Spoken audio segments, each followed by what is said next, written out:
Okay.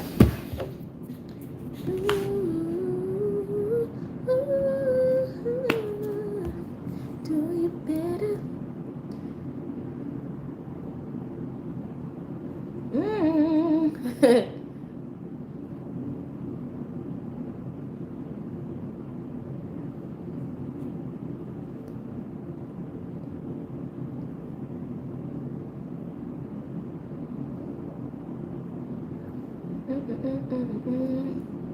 Give it a good 3 to 5 minutes. Get things rolling.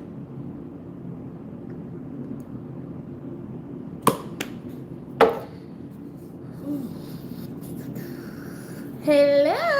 Hi, Lily. Oh my gosh. Let's get into it. Just gonna wait on Yamin.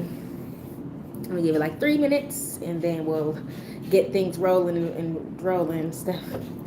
I was thinking about who would be another moderator still, and I'm just like, well, it seems like I have yet to get a consistent crowd. It's like we'll get new people and they'll be in our lives like maybe once or twice, and then we'll never see them again. So, not really sure when that's gonna become a thing, but hopefully soon, because I don't like putting all the work on y'all too, and it's starting to get a little wildiana up in here, and I don't know why, but maybe it's just like that for everybody. People like troll for everybody, but I know that some people's lives are way worse than others. But I think it really truly depends on the creator, because a lot of creators just allow a lot of trolling. They allow a lot of stuff to happen in their lives, and that's the reason why they get more trolls. Won't be me. If my moderators don't catch you, you will be embarrassed. So, you know, you know. I always say, if you're gonna be funny, just be prepared for me to be hilarious, okay?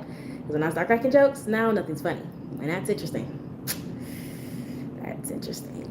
Hi, Yana. Okay, and we'll give it like I'll say like 4 minutes. Just to get things rolling, get people to roll on in. And yeah. Yeah, definitely. Yeah. You always hyping me up. You always hyping me up. Oh my god. Well, I hope so. This has been an interesting year. This year has been very, very interesting. So I'm just hoping that 2026 will be even more wonderful. Billy, where are you? Where state do you live in? Or do you even live in the States? I had to ask that. I've been forgetting that we are international. Like, do you even live in the States? If you live in the States, what state do you live in? Because I be trying to think, like, if I was to ever do, not ever do, I'm pretty sure I will one day. If I was to do like a tour or anything like that, where would I go first? Like, I don't know if I would do I don't know if I would do the Midwest, because I'm from the Midwest, and so I feel like I would want to go somewhere first. Should have been my breaking up. Was at the beginning of the year. Washington State. Oh my God, I want to. Oh my gosh, Washington State. I'm going to freaking Seattle for my 25th birthday next year. Okay, we're manifesting. We're manifesting. We're manifesting. I'm going to Seattle for my 25th birthday next year, and hopefully, Yana Bean can join us on that, because we both been wanting to go to Seattle since we were in high school. So yeah, Yana Bean, keep that in the back of your mind. I turn 25 next year, but you turn 25 the year after that. So if I don't go for my birthday next year, we'll just go for your birthday, which will be 2026. Yeah. Yeah, I want to go to Seattle so bad. I've been in love with it ever since I saw Twilight. Really, like Twilight, I was like, yeah. Like, even though they're not based in Seattle, they're based in Forks. Still, like Seattle. When I saw that space, I was like, oh, who is she? She's cute. I like that. Okay. Hi, Marianne. Alrighty, 4 minute mark. We are here. So let's get into it. So last time we were talking about neurodivergent tips. I stopped at like number 3. We went on a few tangents. Y'all already know how the lives go. Let's not even talk about it. Quick thing. I did create a PayPal link. If y'all want to send me like the rubies, I get the money for that. But the stickers, I think that's what they call it, or the super gifts or something like that. Whichever those little things are that shows you the dollar amount and stuff like that. Just letting y'all know, YouTube gets 60% of that. So if you send me $10, they're taking 6. Okay. So the best way for you to, if you want to donate or give me anything, the PayPal link, and my moderators can put that in the chat, because I did make one for you guys. And that way all that money goes to me and not goes to YouTube. I just don't want them scamming y'all. And I did show that in the last live if you want to see it. But okay, let's get into it. Let's just see how this goes. Okay, so we ended on recognizing bad relationship habits that worsen your overstimulation, and just finding the right relationships that are reliable. Not even just reliable, but just, help strengthen you, make you better, make you feel more whole, make you feel more structured, right? So now we're going to move on to step number 3. Well, not really a step, but just tip number 3. Study yourself so you know yourself when life comes to test you. Okay, this is not really necessarily a neurodivergent tip, but I know for us, overstimulation is so easy and it comes a lot more frequently, at least for myself, because we have like sensory issues and just certain things that we need, certain environments that are constantly changing. So when life comes to test us, if we don't know ourselves, we fall into the traps that life gives us. Now, you can't control everything, right? But you can control how you react to them, and you can control how you prepare for them. Hold on, so you're saying stuff, I don't want to miss it. Super cute, very much my vibes. It was super gloomy when I went. Oh, I love gloomy days. It's a fall girly. I love a good gloomy day. Y'all know that. I've been doing the ADHD adventures. Also, I did discover recently we get free jewels to send gifts. I don't know if they expire, but I would like to send a gift one. Oh, yay! Fun! Thank you so much, Sonic. I appreciate the gift. That was so sweet. But yes, so life is going to come at you at all twists and turns. You can't control every single thing, but one of the ways that people always said they never would have guessed that I had ADHD is because like the way I prepare myself for things that come in my life, even when I can't control what's going on, I kind of control how I prepare for those things. So one of the biggest things that I do, and I know everybody's income and everything is different, but for me, my car specifically, I hate doing registration. I think registration is so fucking stupid. Like I hate registration so bad because I think if I had the same car I had last year, then why am I paying for registration? You know what I'm saying? Like I feel like it should be one of them things that's like every 2 to 3 years. I don't need to renew it every year if I had the same car from the previous year. Right? Or when my car needs an oil change, or just any regular maintenance, like say it's just like, engine thing, a fuse blows, anything. There's 1,001 things that can happen with your car, right? One thing that I did to prepare for that type of thing, if like a check engine light or whatever comes on, is I would take a little bit of money out of my check every month and just put it in a little car fund. And I'm telling you, the oil changes a breeze, the registration a breeze. I didn't feel nothing because at the end of the day, like girl math, it's in the savings account, so technically it's free.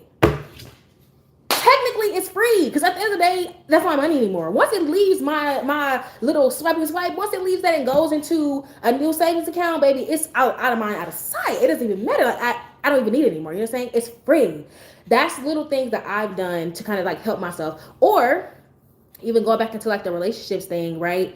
When we're talking about dating, because I know it's been very difficult. I'm not from personal experience, but from all the stories that I'm hearing, all the people that I'm talking to, the dating world is very interesting.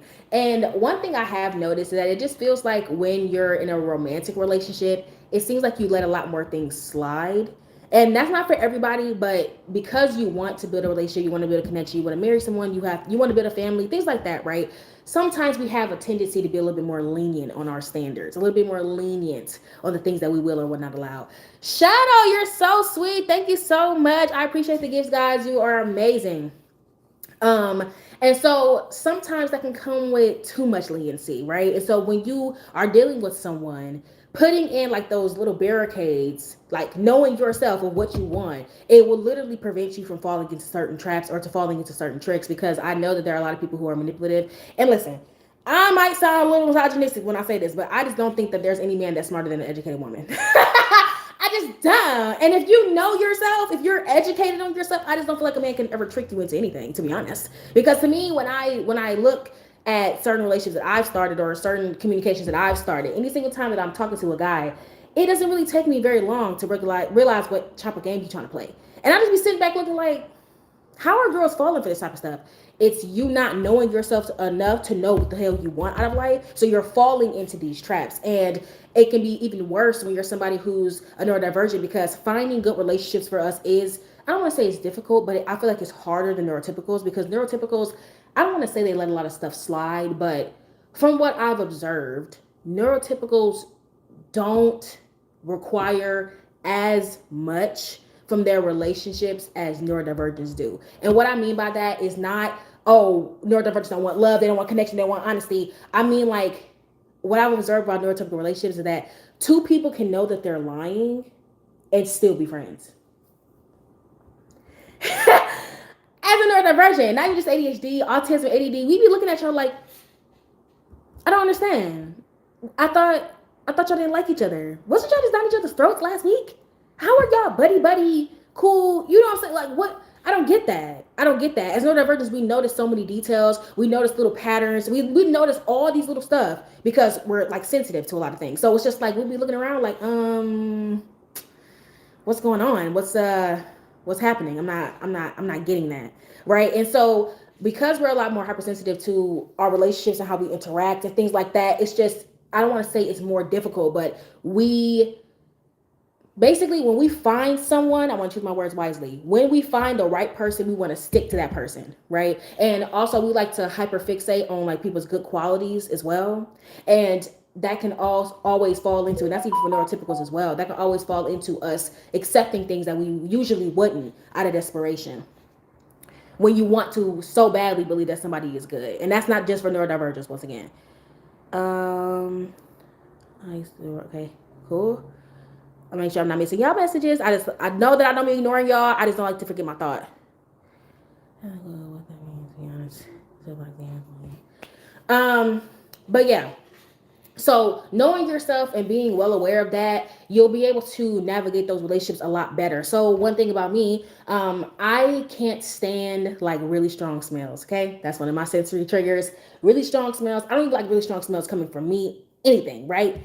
And that's anything involving gas from bodily functions, anything like that. I just can't freaking do it, right? And so, me knowing that, I know how to properly communicate that. I know how to properly create an environment where I feel comfortable, I feel safe, XYZ, right? And I've communicated that to my friends in a good way, right? Now, if you do not know that about yourself, or you don't know how to properly express yourself because you don't know how to properly communicate, it can come off really bad, and it can really mess up any relationships you have, not even just romantic, platonic, familial, anything like that, because you can get triggered so much, but you don't know how to be like, this is bothering me, can you stop? You know what I'm saying? Or can we shift here? Or can we mix that there? And knowing yourself helps with that tremendously. Like you're not feeling like stuck or trapped. And another thing too is, and I feel like this is really with neurodivergence mostly, you won't feel that pressure of I'm doing too much. I'm too much. As a neurodivergent, I'm just too much.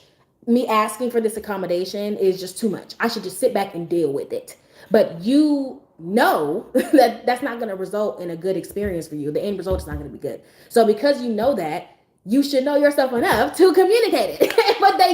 But us, we just, I don't know. And sometimes even the idea of having a conversation can be extremely overstimulated. It can be very overwhelming. It can be scary. It can be anxiety ridden. Like, because you're like, well, at least with me, when I was younger, I used to be like, well, I don't want to bring this up. I don't want to, argue. I don't want to create a problem because if they start coming at me or whatever, I might say something out of turn, and I don't. It's all about knowing yourself and trusting yourself enough to be able to be like, okay, I know if I communicate this thing, if this person doesn't want to be friends with me, or if they don't want to have a relationship with me, whatever, it just means that they're not the right person for me, not because there's something wrong with me. I know that enough to be able to say, nah, I'm going to communicate this thing because it's a problem. It's something that doesn't make me feel comfortable in my relationships, and I should know myself enough to know that I deserve better. I deserve good relationships. I deserve proper communication. I deserve no gray area. I deserve not a whole bunch of combativeness and stuff like that. Hold on, make sure I minus your messages. My brain. My really brain. That's funny. Oh. I love dinosaurs. I appreciate that. Let me see. Make sure I'm seeing stuff. Y'all are so sweet. Y'all gonna stop me. Y'all are so sweet. I have very my God to get my base. Oh, I don't play Roblox. I don't know anything about that. Oh, they're live. Y'all to be ready to go. Oh, and also, not saying that adults don't play Roblox, but if y'all are not adults, please exit the live because I mainly talk to people who are about to become an adult. So 17 at the earliest, 18 and up, because my stuff is not for children. So just be super aware of that. I don't want nobody's parents coming for me. I need to show you. Yep. Okay. No grossness, no weirdness, don't be strange. Okay, the moderators will get you up out of here with a swiftness. And so that's not even just for relationships, though. It's something as small as your car. It's just knowing yourself enough to be able to properly navigate a situation. So one of the biggest things that I've heard too from people is that they'll be like, oh, well, you navigate stress very well. You navigate your fears very well, all that stuff very well. And it's just like, not necessarily. I've just learned myself so much and for so long that, hold on, y'all, I'm fixing this a little bit. I've learned myself for so long and so much that I know how to properly react to certain situations, even if it's a situation that I've never been in before. Like I'm able to notice those patterns and be like, okay, I can flip through my memories a little bit and be able to like, okay, I was in something similar. I'll address something like this, or I can pull from this situation and that situation and combine it to fix this situation. And then that way I know how to properly navigate. I know how to properly deal with the XYZ. Like, and I don't know if people just think that that's something that's super difficult to do, but to me, I just don't think that it is. My therapist used to look at me like I was crazy because I used to tell her stuff like, oh, for instance, I don't hold grudges. Like I don't hold grudges. Like, and it's like, I know for some people, it's just like, well, I just can't. To me, why am I holding a grudge? Like the only time that I feel like a grudge is warranted if it's something that's affecting your day-to-day life. You know what I'm saying? Not something that you're doing that's affecting it. That somebody did something to you that is like completely turning your life upside down every single day. But even at that point, it's not even necessarily a grudge. It's something that's just affecting you that you want to be fixed, that you want to be changed. And that's fine. Hold on. Thank you so much, Grape. I appreciate it. That's so sweet. Hold on, make sure I'm not missing anything. Okay, cool, cool. Hi, the SK files. But like, what was I saying? Yeah, grudges. I don't hold grudges because I just feel like it's just too much of a hindrance on me. So if, say, for instance, if you've done something to me, oh, thanks so much, Hazel. I appreciate it. If you've done something to me, right? I might be mad for, depending on the caliber of it. I'm probably mad for maybe a couple of hours to a couple of days to maybe a week, right? 2 weeks if you did something real bad, right? But after a while, I just sit back and think like, why am I holding this grudge for real?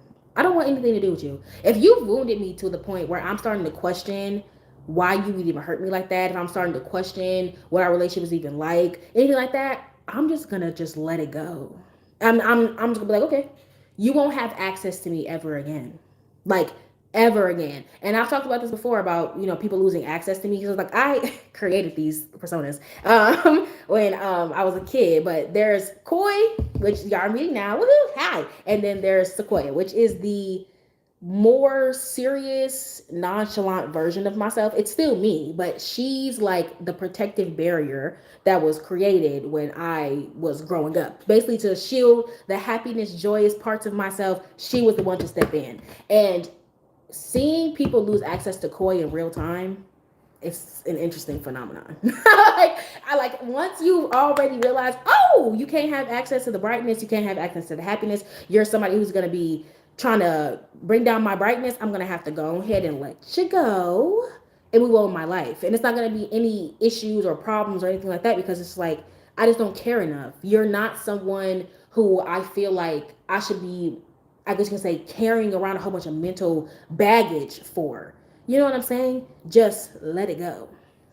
And I know that sounds easier said than done, but to me, it's just like knowing what I want out of life. There's nothing more important than my happiness, right? And once again, studying yourself, knowing yourself. I'm gonna put my pen out so I can tap on my tablet. Knowing yourself, studying yourself. I know after years of trying, my ultimate thing is peace. Okay? Ultimate thing is peace and balance. You're creating an imbalance. God, I'm such a Libra. You're creating an imbalance. You're messing up my peace. You gotta go. Because I know I want to be happy. I know I want to continue my joy. I know I want to have happy, peaceful, calm moments in my life. And if you're causing a disruption, it's time to leave. And so I will hold a grudge for maybe a couple of days, maybe up to a week. But after that, I'm going to be like, okay, you hurt me, you wounded me, I'm mad about it. I might cry about it. I'm going to cuss about it. I'm going to be mad. But then after I come down, well, it's going to be as if I didn't know you at all. And it's not me doing it deliberately either. Like I've had people say to me, oh, I feel like you're ignoring me. When it's not that I'm ignoring you. It's just that you have lost complete and utter access to this version of me because you've shown me what you do with this version. When you get the premium pack, the premium bright pack, we are shown what you're doing. Well, you showed us. You can't have access to that. You don't know how to act when you have access to that. You don't know how to behave when you have access to that. You don't know how to treat that. So you can't have access to that anymore. And that's just it. And at that point, I'm gone. I move on with my life and I'm done.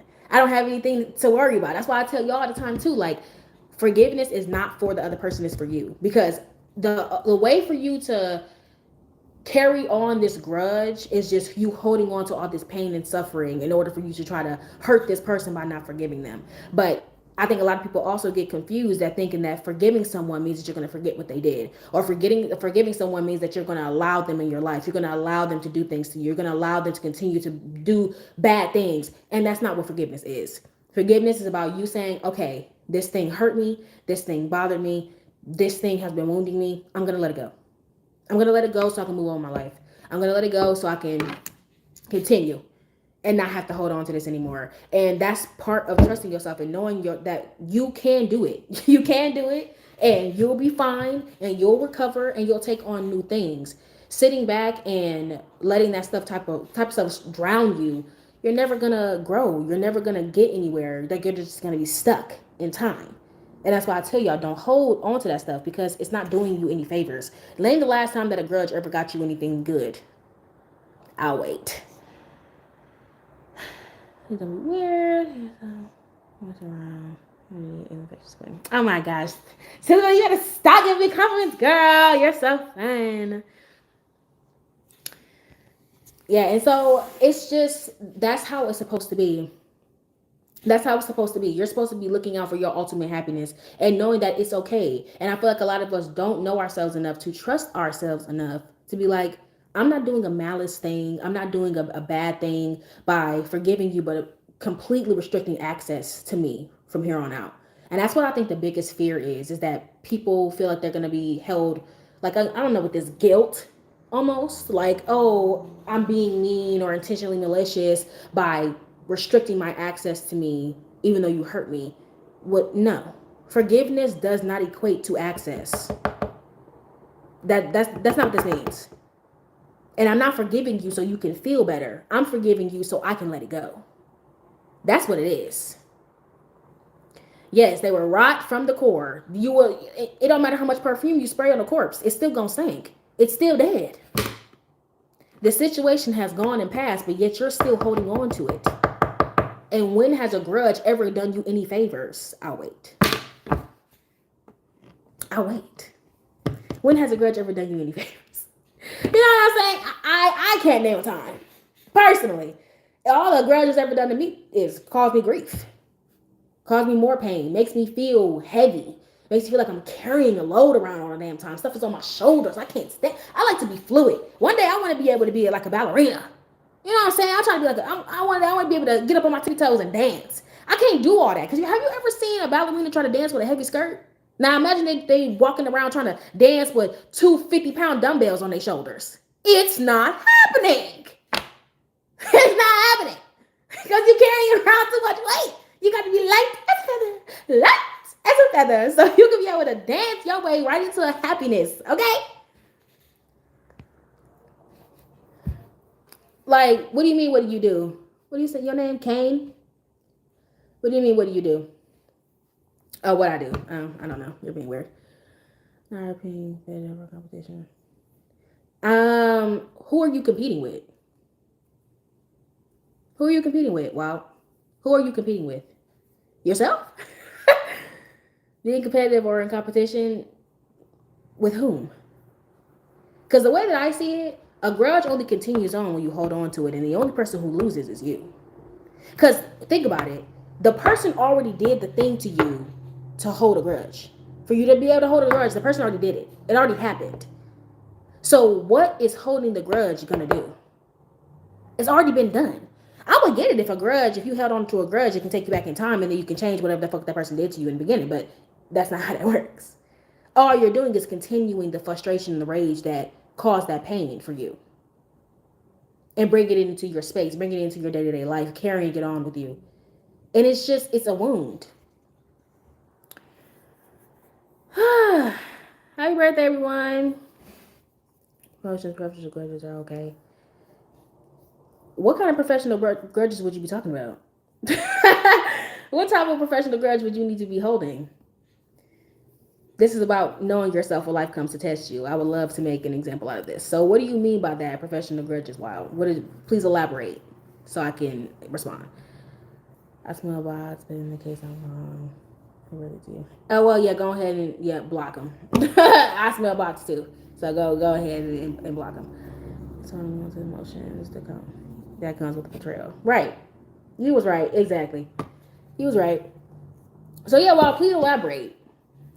Because the way that I'm interpreting it is that you saying a professional grudge is fine. If you were passed up on a promotion because your boss couldn't see your value despite you contributing so much to the company, go to a new one. Go where you'll be appreciated with a higher pay and higher benefits. See, a lot of y'all be too afraid to go into new environments. Once again, not knowing yourself. That's like testing you. Being like, you gonna stay in this company when they keep on undervaluing your worth? Imagine walking into a jewelry shop. Imagine walking into a jewelry shop with a 14 karat diamond. I don't know how much a 14 karat diamond is worth. Let's look it up. How much is a 14 karat diamond worth? Let's see. Huh! Tens of thousands to over $1 million. Okay? Let's say you walk into a jewelry store with a 14 karat diamond. Okay? Can be tens of thousands to $1 million. And this person said, yeah, it's worth $20. You gonna keep on bringing your diamonds back to that same jewelry shop? You gonna keep on bringing it back to get a new appraisal? No, you're not. You gonna laugh in their damn face. Hell, you mean $20? Huh? Different type of job can be for shipping well. It's hard to elaborate.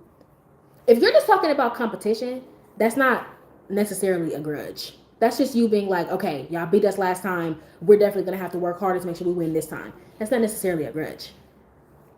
You remember how they beat you, but at the end of the day, a grudge shouldn't be the thing that's fueling you. Your wanting to succeed should be the thing fueling you.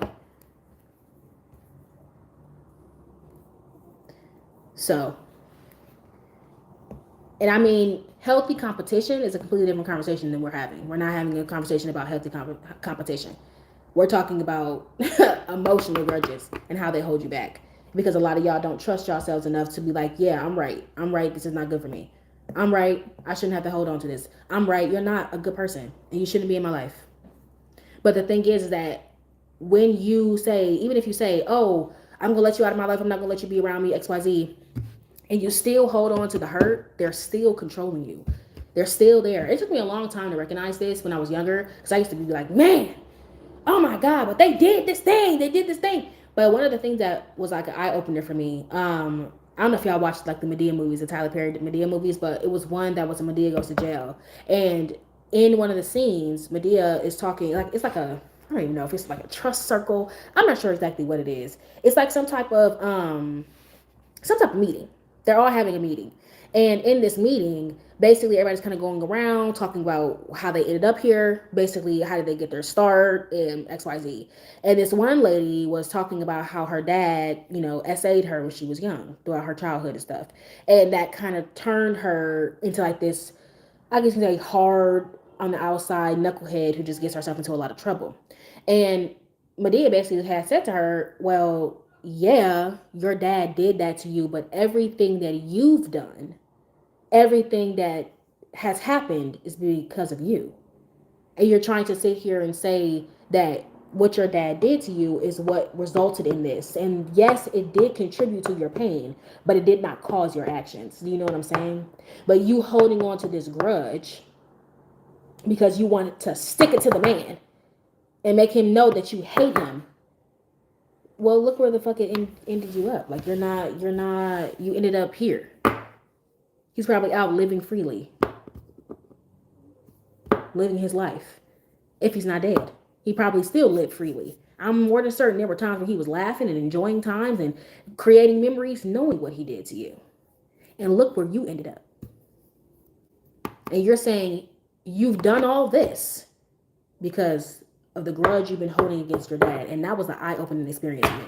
Because I was just like, a grudge can make you turn to crime? You can hold on to a grudge so long and so severely that it can make you alter your entire life. Your brain chemistry is saying, oh, because my dad did this to me, I can do this, and fuck the rest of my life up. A grudge can fuck your life up. A grudge can fuck your relationships up. And I don't think that y'all understand the magnitude of it. Like, it's so heavy. It's so much until it bleeds into everything. And then when you're left with nothing, then you're like, oh, damn. And then you want to go back and add on to the grudge and be like, well, this person did this to me. No. What this person did was cheat on you. And you took that same mistrust and applied it to your current relationship with somebody who genuinely loved you and genuinely wanted to support you and genuinely wanted the best for you. But you couldn't see it because you were too busy holding on a grudge from your previous relationship. Hopped into this one knowing that you weren't ready. Are y'all following me? Hopped into this one knowing that you weren't ready for it, and then ended up smearing that grudge all over your new beginning because you were trying to get back at this person, showing, ha, look at me, I'm happy, I'm good, I'm enjoying my life, I'm doing well. Just to try to stick it to that person because you're holding a grudge, knowing damn well you haven't healed. Because you're still holding on to the past while that person is actually out there living their life. Grudges can be very dangerous. And they can keep you stuck. They can ruin the new things coming in your life. You gotta let that shit go. You gotta let it go. And you gotta trust yourself enough to know that you're making the right decision, that you're making the right choice for yourself. And that's why I tell y'all to be confident and love yourself, because if you know yourself and you love yourself, there ain't nothing's gonna stop you. People ask me all the time, why the hell am I so confident? Because I don't know how y'all aren't. Honestly, I don't know as an adult especially, how y'all are walking around without it. Because I can't let somebody tell me to my face that my worth is less than what I think I deserve. Interesting. Well, you better go ahead and take it up with God. You better take it up with God, because God thinks that I deserve it. God thinks that I deserve the best. So I'm not really sure what you're going to do with that information, but hey, I'm going to go. Okay? And testing you doesn't even just mean bad things either. Knowing yourself, studying yourself, so when life comes to test, you can go for good things too. You might think that this job opportunity that you're getting is a good thing, but it's because you lack the patience or lack the, I guess you can say, belief in yourself to know that there are better and bigger opportunities coming. You might take this raggedy car right now because you don't think that you're going to get another opportunity. And honestly, I attest a lot of that to like my relationship with God and stuff too. And if y'all don't know, I'm not religious. I'm just a spiritually bounded person. So I do believe there is a God, but I don't adhere to any religion. But part of that confidence came from God telling me, you're deserving. I believe that you have, the sky is the limit. Why would I put this in you? Why would I have these passions for you? Why would I give you all these things to make you want to grow and be better if you weren't going to use them? Hi Elsa, hi Isabella. Remember guys, if you are children, please leave the live because I am an adult. And we talk about adult things here. Thanks, Lavender. I appreciate you subscribing. But guys, don't subscribe if you're not actually going to engage with the content. Followers don't mean anything if there's no engagement. Engage with me because you actually want to, because you want to come back for another live, because you want to actually watch my videos, not because you just think that's what I want to hear. Because I want genuine subscribers, genuine supporters, not just people who think that I want to have a follower count. Follower count don't mean nothing if your engagement is 1%.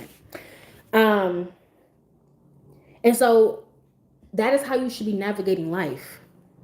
And as neurodivergents, it's funny, I saw a video a couple of months ago that had said that neurodivergents have to be rich in order for us to create our ideal environment, you know, dealing with as little stress as humanly possible, because we already deal with so much, right? From just the small little baby things that like neurotypicals don't even think about.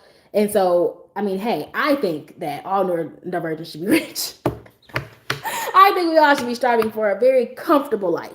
I don't know how people deal with poverty for the rest of their lives, born into it and die in it. I don't know how y'all do that. Personally, that won't be me. But yeah, I'm not even going to congratulate that because no. Thank you to the Billy for the reminder. But moving on from that, also you can kind of actually segue into it. Knowing that you're not a good rememberer or a good planner, or knowing that you're somebody who can't keep up with the day-to-day things of life, you need to be planning.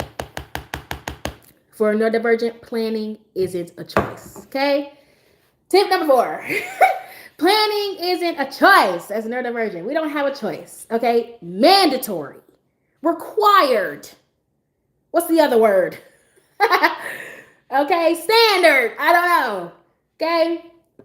Body doubling is your best friend. If you don't know what body doubling is, you can be on the phone with someone, like on FaceTime, or you can be watching a live or listening to music or a video, whatever that helps you get your tasks done, which kind of flow into what I was doing the other day. That basically I was thinking, oh, if I don't acknowledge my little task, which is, I'm going to swoop those two in. Tip number 4 and 5, my number 5th one was acting on the impulse and don't acknowledge the task, and also just staying in that moment. I was thinking when I was like washing dishes and stuff the other day, I was listening to something. I forgot exactly what it was. I think it was like a podcast or something like that. And I was just actively doing the dishes. I hadn't touched them in a couple of days. Okay, don't judge me. But I was watching them and I was just like, okay, don't acknowledge the task. Don't acknowledge it. This is low-key not planned, but at the exact same time, it's happening. So let's just go ahead and get into it. But for big stuff, or even just day-to-day stuff, falling into your habits, that is a plan, right? You plan to stick to your habits or your routines, like I always tell y'all. Make sure you put your keys back in the same place that you found them yesterday. Okay? Write down that thing because you know that you're not going to do it. Screenshot that recipe because you know that you want to make it. Write it. I have for my meals, I have like a little, what's this thing's called? Whiteboard? Sketchboard? Whatever. I think it's a whiteboard. Basically, you just write little stuff on there with a little erasable marker. And that's how I keep up with my meals. Or sometimes if I need to get something from the grocery store, as I'm thinking about it, I'll either pick up my phone and I'll write it down, or I'll write it down on that whiteboard. So I'm like, okay, when I walk past it, I know right there. Or I always, when I know that I need to clean something and I'm going to probably forget it, I'll probably be like, okay, I'm going to put something random right here because it's going to remind me, oh, I need to do that. So for instance, my coffee maker, I'll be like, okay, I need to clean this out at some point. I got to come back after I get done drinking my nice little hot cocoa. I got to come back and drink it and clean it. So what should I do? I would put like a cereal box in front of it or something. Because I know that the cereal is supposed to be on top of the fridge. So why is the cereal box in front of the coffee maker? Oh, right. I have to clean the coffee maker. You need to plan for that type of stuff. Planning for when you have appointments and stuff coming up. Start doing bulk days. Y'all know I am a bulk day girl. Okay. I don't like doing stuff on spread out days. I don't know how people do that. Personally. Okay. If I did something on Monday and Tuesday, I'm not doing anything for the rest of the week. Unless absolutely required. And unless I have something planned out for the end of the week, well, then that's when my plan's going to be done. That's when I'm going to have to map everything out. So if I have a doctor's appointment on Thursday at 10 a.m., okay, I'm going to make my grocery list and I'm going to make sure that I put my laundry in the car because I'm going to get laundry done and go grocery shopping after my doctor's appointment right after that. Because doing stuff outside of that, I'm not going to do this on Monday, Tuesday. No, I'm going to do it right now on Thursday. Get it all done, swoopity whoop in there. That way, my brain is already told, okay, Thursday is going to be a day full of a lot of activity. It's going to be full of a lot of, probably a good amount of overstimulation, but we're prepared for it. We planned ahead. So we're prepared for it, right? My best fucking friend. That way, you're not caught off guard or anything like that, and it has saved me so many times, y'all. It has saved me so many times. I'm just like, it's a both day. A lot's going to be happening. A lot's going to be happening. And on top of that, I will always plan a treat. Always going to plan a treat. You worked very hard today. You had a lot going on today. You deserve a treat. You either go get you an actual treat or go grab you some food from one of your favorite restaurants. Okay, so now my brain knows, okay, I'm going to have to be working on Thursday, but at the same time, I get a reward as well. And that planning has helped me so much, tremendously. I cannot express it enough. Like, planning is going to be your best freaking friend. And also, don't plan too far ahead. Don't plan too far ahead. Unless it's a situation where it's like you have to, I would say don't plan too far ahead. Because with me at least, I would plan something. And if I plan it too far out, I'd be like, by the time that it's coming up, now I'm dreading it. The days are coming up. And I'm just like, oh my God, I did plan that 3 weeks ago. Oh my God. Now I got to do this thing. Okay, don't plan too far ahead. Or do, if that works for you. But for me, most of the time, it just be like, maybe I can reschedule it. Maybe I can reschedule that in about 2 months. You know what I'm saying? Maybe I can put it off a little bit more. But if I did it last week, I'm like, okay, last week I know last week I planned this thing, so next week I'll be good. Next week I can handle that. I got a couple of days, a good amount of time. For me, I'm steady like counting down the days, counting down the minutes and the seconds to when I have to do something. And so like I hate it. The longer I feel like I have to count down the days for something to happen, it's like the more I guess you can say stressed out I get because I'll be like, oh my god, I gotta do this thing. I gotta have to make sure I have the energy for it and stuff like that. When and like and it sometimes works with long planned out things too. But like if I have like a more shorter planned thing, it's like my brain can kind of be like, okay, we'll have that thing in a couple of days. Let's just hone in on this time and have a good time. You know? So yeah. Make sure I'm not missing nobody's stuff. As we should be. Okay, cool. And so it's like planning is going to be your best friend, but actually also don't do too much. Don't do too damn much. Okay? Don't. And it's like it works for everybody. Everybody has their own little thing. Everybody has their own little stuff, right? You can plan ahead, you can plan short, you can plan long, whatever works for you. But I do believe as neurodivergents, working like planning does work because that way you're able to stick to a little step. But don't do too much. I had watched a video the other day where a guy was like he was playing as a neurotypical and playing as a neurodivergent, and they were both making little lists. And one of the neurotypicals list was like, okay, I gotta go. I gotta go, I don't know, go to the grocery store, do laundry, and then come home and wash the dishes. Okay, let's just say that was his list. 3 steps. The neurodivergent was still writing. And the guy was like, why are you still writing? We were supposed to do like 5. They were supposed to do like 5 tasks, right? But the neurodivergent had like 34. And the neurotypical was kind of like, why do you have 34 tasks? And he was like, well, I had to wake up, brush my teeth, wash my face, then scroll on this thing, then I have to give myself a few minutes to get distracted, and then from there, then I can do laundry. But laundry though, I have to make sure I separate the clothes, then put them in different baskets, put it in the washer, okay, then put it in the dryer. Remember to put it in dryer sheet. Set this time, then come back and get it out the dryer. And that makes this task so much more daunting than it is. So now he has a 34 task list, and to your brain, it's just like, whoa, honey, pump the brakes. You got a lot going on. Cast a spell before coming on or something. Did I? Bibbidi bobbidi boo. I don't remember casting any spells, but maybe I could. Which, anyways, get distracted. Okay. How you say your name? Bum or Bam? I'm not sure how you pronounce that. Thanks, Tom. I appreciate it. I'm doing well. But when we do too much because we get too, I guess you could say, overzealous, too excited for something, we don't realize how much work we're putting our brain through. And like, if you just take it by task and just start it, just do that and it's good. We're done. Don't try to pile a whole bunch of shit. I can't do a 5 task. No. Sometimes maybe 4 times a year, I can do a big day of like, oh, we get everything done.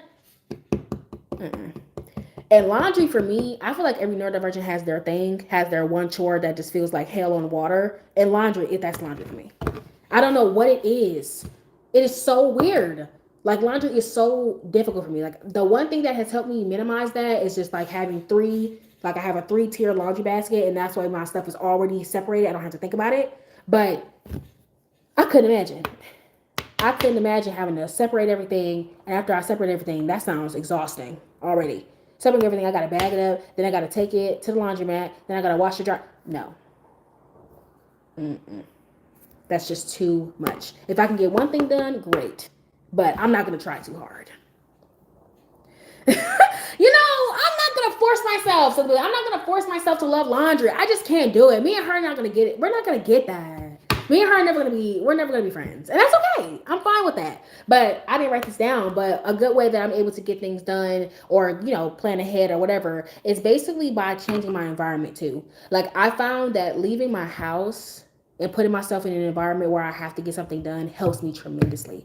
Like when I did laundry, when I used to do it at home, it used to take me like 3 hours. Not only because laundry is like, we only had 2 small little things in my old house, but it was just because I have to keep getting up and going downstairs and da da da. And if I'm on my bed, if I'm scrolling, I don't want to do nothing. In this environment, I'm in my robe, I'm in my body, I'm straight. I ain't doing nothing. I'm staying in bed. My brain has to weigh the options. Do laundry. That's something that you hate. Or keep scrolling or reading your BLs. I'm going to go ahead and go for scrolling and reading. But when I would start to remove myself from the environment, when I would go to the laundromat, and I would always go to my favorite laundromat that has all my accommodations, okay? When I would go in there, I'd be like, okay, this is easy. I got the big machines. I could just throw everything up in there, separate it. I know how much I need to put for which laundry, whatever. And I feel task oriented because I'm in an environment where I'm supposed to be like that. Hence the reason why I want to eventually one day move and like give me like a home office or something like that that's kind of like far or at least a close office so that way I can be in a proper environment to get my tasks done. I've noticed that being in an environment where I'm too lax, it's very hard for me to work. Also, like being able to do things like changing how I dress. Like if I'm in my house and I need to get something done, like say for editing, I fucking hate editing. But what I've done to help with that is like I'll like get dressed like I'm going out to work, and then I'll put myself in like my little filming space, and then I'll be like, okay, now we're locked in. We're not laying on the couch and I'm running and like that. I got myself dressed, pretending like I'm finna go somewhere, just to go into my little workspace, and now I'm in work mode. Changing that environment, changing how I look, how I feel, things like that, it has tremendously helped with getting things done. And I strongly suggest y'all do that too. I want to make sure I'm not missing nothing.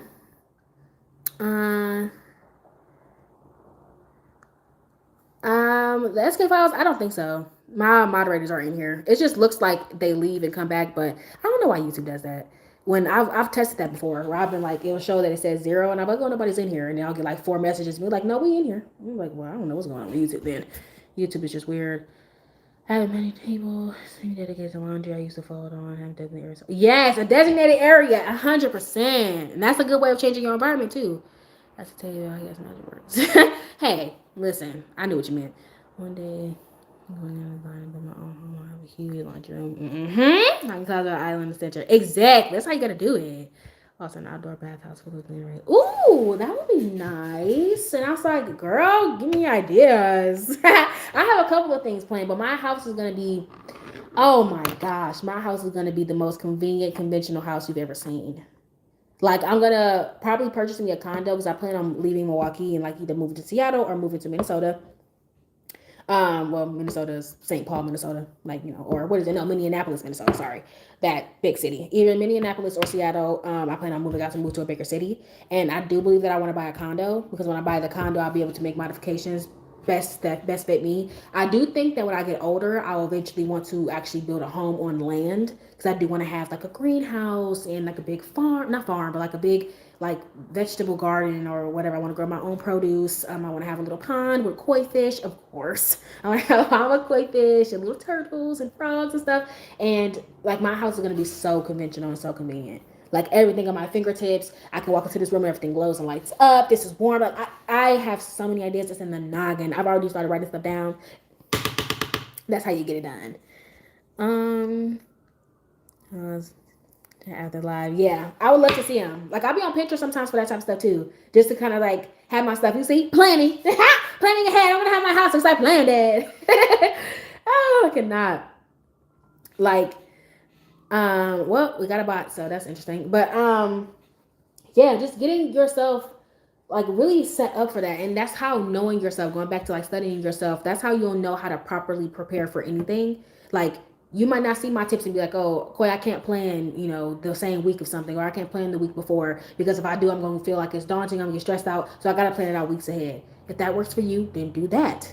Do whatever you need to do in your way, how it works, you do that for you. Don't just focus on what the hell I'm doing and be like, I got to do it your way. No, do it your way, but make sure that you do it. That's the thing. Knowing yourself is how you're going to be able to make these plans and make this stuff work and make these tasks happen. So for me, most of the time I'm able to be a big planner because I have to have steps and I have to have like a visual representation of what I need to get done and what I need to do. So I not only just stay on task, but stay focused. And also just I can mark it off and it makes me feel good because I feel like I'm achieving because I'm like, what checklist or whatever. All right, I have to have it on my phone. That works for me. But that might not be everybody's little tune. You know what I'm saying? So do what the hell you got to do.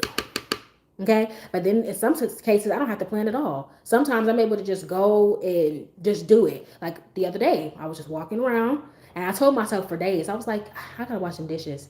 I gotta clean the kitchen a little bit. And then one day I just started cleaning the kitchen. I think it was yesterday.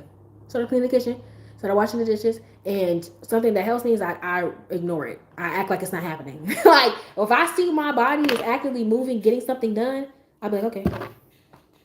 I pretend as if it's not happening. I don't let my brain acknowledge that we're doing a task. That's how something has helped me so much. Okay, now that might not work for you, but it works for me. If I'm just doing something randomly because it's been in the back of my mind, my brain is just like, okay, one day just autopilots and starts doing shit. Okay, we're here, we're doing well, we're good. Hopefully we can keep going. And usually when I get into a flow, I'm able to start touching all other types of stuff. So not only did I wash the dishes, I cleaned off the stove and I emptied the dishwasher and reloaded it and I did all types of stuff. And I was like, look at me, champion. Okay. But okay, ending off my little tips and stuff, and of course I'll do another neurodivergent live in a few months, possibly. Understand that there's nothing wrong with you. Okay, there's nothing wrong with you. You're in the wrong places or talking to the wrong people. You're in the wrong environments. This is something that I had to learn over the years throughout my childhood because everywhere I looked, there was not a single person like me. Even though there was people who may have had the same diagnosis as me, they weren't like me. People who knew how to evolve and change and advocate for themselves and grow.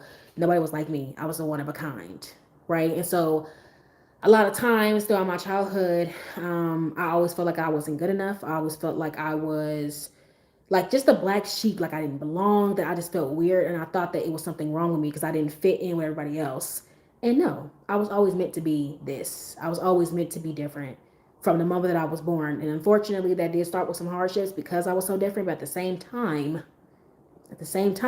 hello, comma, it's made me who I am. And there was everything wrong with me from the beginning. I just wasn't in the right environments or dealing with the right people. And when I started to be intentional with that, after I studied myself for years, once I started to be intentional with that and growing with that, I realized ain't shit wrong with me. I'm great. I'm wonderful. I'm just not putting myself in the proper situations. I'm not putting myself in the proper scenarios. I'm not surrounding myself with the right people. I'm not choosing job opportunities that best fit my mental health. I'm not doing the things that I'm supposed to be doing. And that's what's wrong. My environment, the space that I've created is wrong, not me. Follow that over me. Make you feel so powerful. Hello? Gotta follow it. And don't act like, and listen, that's what I say. I be lying to myself. This is not happening. It's on autopilot. It's not happening. I refuse to acknowledge it until it's done. Then I'll be like, oh, yeah, I did do the dishes today. Yeah, sure you did. I just like to share that my children are currently eating Dum Dums with whipped cream on top. What's a Dum Dum? I know that. Hold on. I haven't heard that in so long. I don't know how long. Maybe.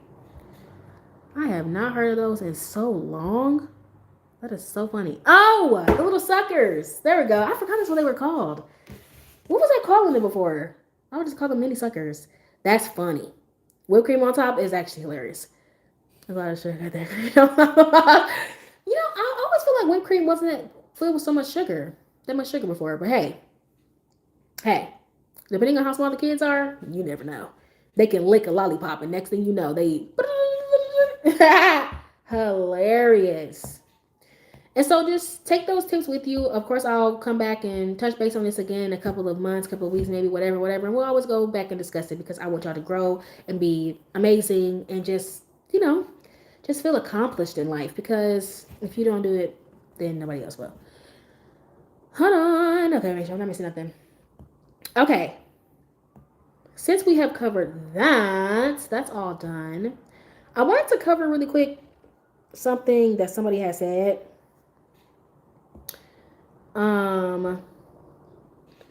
It's kind of funny. Kind of goes to what we were saying today. Hold on. This one is all worth it. It's not bad. Sugar, 2 tablespoons. Yeah, not bad. Sosa Rodriguez. Yes, I have 4 eyes. More able to see how stupid you are. So, hey, doesn't bother me. Hold on, y'all. Turn my finger. Doesn't bother me. I like having 4 eyes. Shit. I wish I had 6. So I can see your stupidity coming from a mile away. So that way I can block you before you get here. All right. Okay. So, man, you know Yana, she's swift. Swift, swift, swift. She is so swift. She is so quick. Um, but I love that about her. She is silent but deadly. She is silent but deadly. I love that. Hilarious. Actually, when we were in high school, when we were in high school, people used to think that she was mean. Like even though she wouldn't say anything to anybody, she was just, just. And we, they would look at me and my best friend Essence, and they would be like, "It's like, is she cool? Is she nice or whatever?" I'm like, "Yeah, she's great. What's wrong with y'all?" And they'd be like, "Oh, she just look mean." And I was like, "She's not mean. She's just to herself. She has her headphones on and she move on. That's it. She don't really do much. She's really chill." But people used to think that she used to get them like death glare. Death glares and stuff, and me and S just knowing this is our just cute little Wattpad anime loves music girly. We love her down. Like we don't know what are y'all experiencing. Hi, kid. So funny, but that's what they be thinking, that when you quiet, that means that you mean. She's not mean. I was like, and honestly, literally, I saw a video the other day that has said that how introverts get extroverted friends is that one day an extrovert just comes around and kidnaps them, and then boom. And that's our relationship for real. Like, I don't know what possessed my teacher, our Spanish teacher, to put her directly behind me, but Yana didn't low key, like, she didn't ask to be my friend. I made her my friend because she was like right behind me, and y'all know I love to talk, okay? Right behind me, and literally, our teacher, she was like, "Oh yeah, you guys partner up and stuff like that with certain things," but I would just turn around and talk to her every day.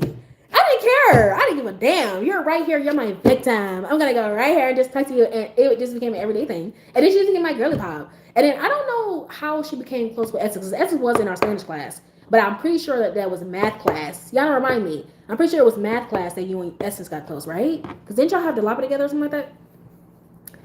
Y'all gotta worry about. Sometimes you gotta worry about them quiet ones. Now she is crazy, but we all are. So she is crazy. The funny thing is about me is I'm like the flip side. I'm fun and bubbly and stuff like that, but if I go quiet, something's wrong.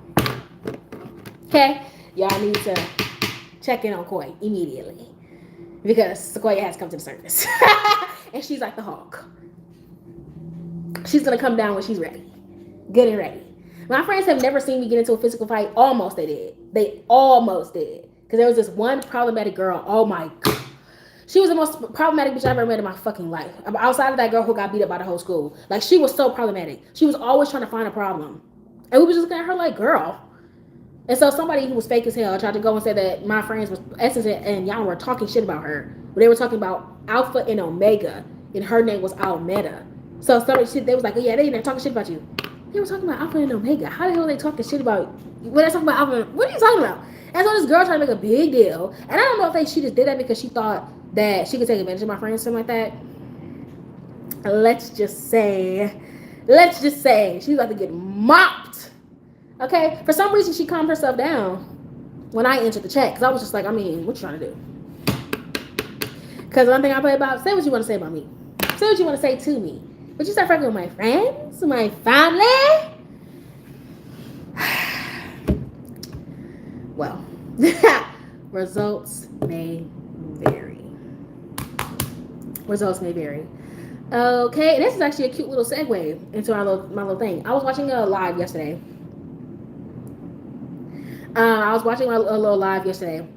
And basically, y'all know my favorite creator, live creator, Cupid. I've been talking about her all the time. She was basically letting people know when to argue, and I wanted to touch base on it a little bit. So knowing when to argue, she got this idea from a person who was arguing on a flight, and they ended up getting kicked off the flight.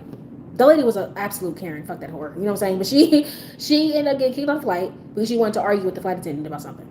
And she had kind of went on to another story too about a guy who was arguing and complaining with the flight attendant because his flight got canceled twice.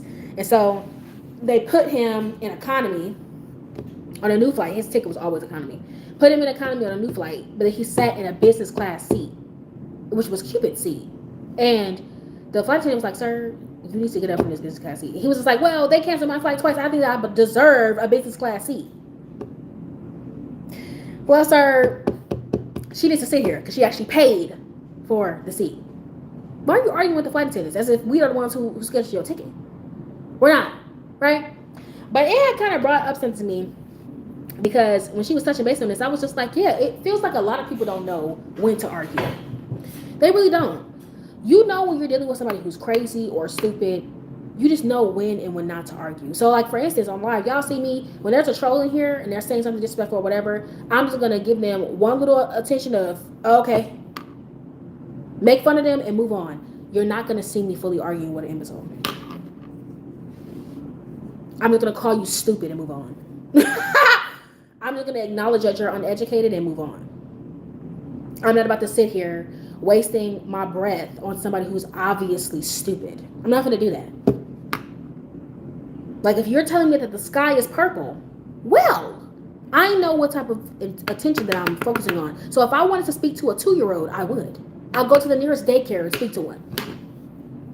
But I'm not about to go back and forth with you. Hold on. It's my attention on my days. Y'all always trying to give me the saying. I'm not going to be singing for real. Thank you, Silly. I appreciate you removing the message. Dang, y'all is in here today. Y'all got my moderators working overtime. And so, like, I feel like a lot of people don't know when to do that. There was a time where I was watching a video where a girl was arguing with her friend about people who, what's the word? People who are, what is it? What is the word, y'all? I always remember definitions to words and can't remember the actual word. Is it inquisitive? Inquisitive? Somebody who likes to ask a lot of questions? Yeah, okay. So she was basically talking to this dude. It was like people who are naturally inquisitive are people who are basically, well, I'll use an actual definition here. Someone who is curious, eager for knowledge, and asks many questions, often showing a desire to learn or investigate things, right? And so she was explaining to this friend, I don't know how she was still friends with him, honestly, but she had recorded the whole almost the whole interaction. I'm pretty sure she had been arguing with this dude probably 10 to 15 minutes before she turned the camera on. Hello? Literally, she was like probably arguing with him probably 10 minutes before. She was actually arguing with him at a restaurant, I think it was. And then they came back to her house or his house and they were talking about it. And she kept telling this person, people who are smart are usually naturally inquisitive. That means that they crave knowledge. They're going out of their way to ask. So for instance, I'm somebody who's naturally inquisitive. So if I was at a seminar, let's just say I'm at a seminar talking about the human body, okay? I'm not getting into the medical field. I'm not a nurse, I'm not a doctor, I'm not a surgeon. I don't want to get into the medical field, right? But if I was in a room full of people who have medical degrees or are just people who are interested in the body or students or whatever who are learning about this topic, who are interested in this topic and want to grow in it, right? I would be asking a lot of questions to gain knowledge. Not because I necessarily need it right now because I'm not getting into the medical field, but I would be asking as many questions as possible because one thing I don't like to be is the dumbass in the room. Right? I don't like to be the stupid one in the room. I don't like to be the ignorant one in the room. I like to know. So even if I'm not going to use the information, I still like to know. Because what's going to hurt some extra knowledge? Extra knowledge can ever hurt me. Knowing more makes you stronger, period. Right? So being someone who is smart, being naturally inquisitive, that means that you're going to be craving knowledge. You're going to be open to discussions. You're going to be open to debates. You're going to be open to new information. You're not going to be stuck in your ways. You are ready and willing to learn. You're not afraid to say, hey, I don't know that. Oh, hey, I'm ignorant on this topic. Could you kind of give me a few tips? Let me know about, the basics. You're not afraid to be out there and be like, I don't know. Tell me, right? Usually smart people are like that because they want to be wise. They want to gain more knowledge. They want to be better. They want to grow, right? And so she was explaining this to this guy, and he kept saying to her, oh, so you're saying that somebody who asks a question naturally is smart. Oh, y'all, when I tell you I had to click off this video was probably 5 to 7 minutes long of her just constantly repeating herself and him asking the same question. Him saying, so what did you say inquisitive means? It is someone who ask a lot of questions in order to gain knowledge, to be smart. That's not what she said, but she said somebody who asks a lot of questions but because they want to gain knowledge, actual knowledge. And he was just like, well, anybody can ask a question or whatever, whatever, because I forgot what exactly sparked this conversation, because I think she had said that he wasn't like very smart or something like that. And so I was like, I don't know if I commented or if it was just in my mind, but I said, girl, after like 3 minutes of this, I would have just told him, okay, you're obviously not smart enough to engage in this conversation with me. So I'm just going to end it. I don't give a fuck how you feel about it. What I'm not about to be doing is sitting here arguing with you for 5 to 7 damn minutes about something that you clearly are not understanding.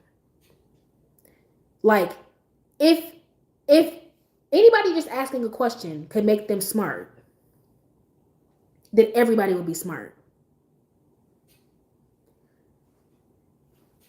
like just because you ask a question doesn't mean that you're smart.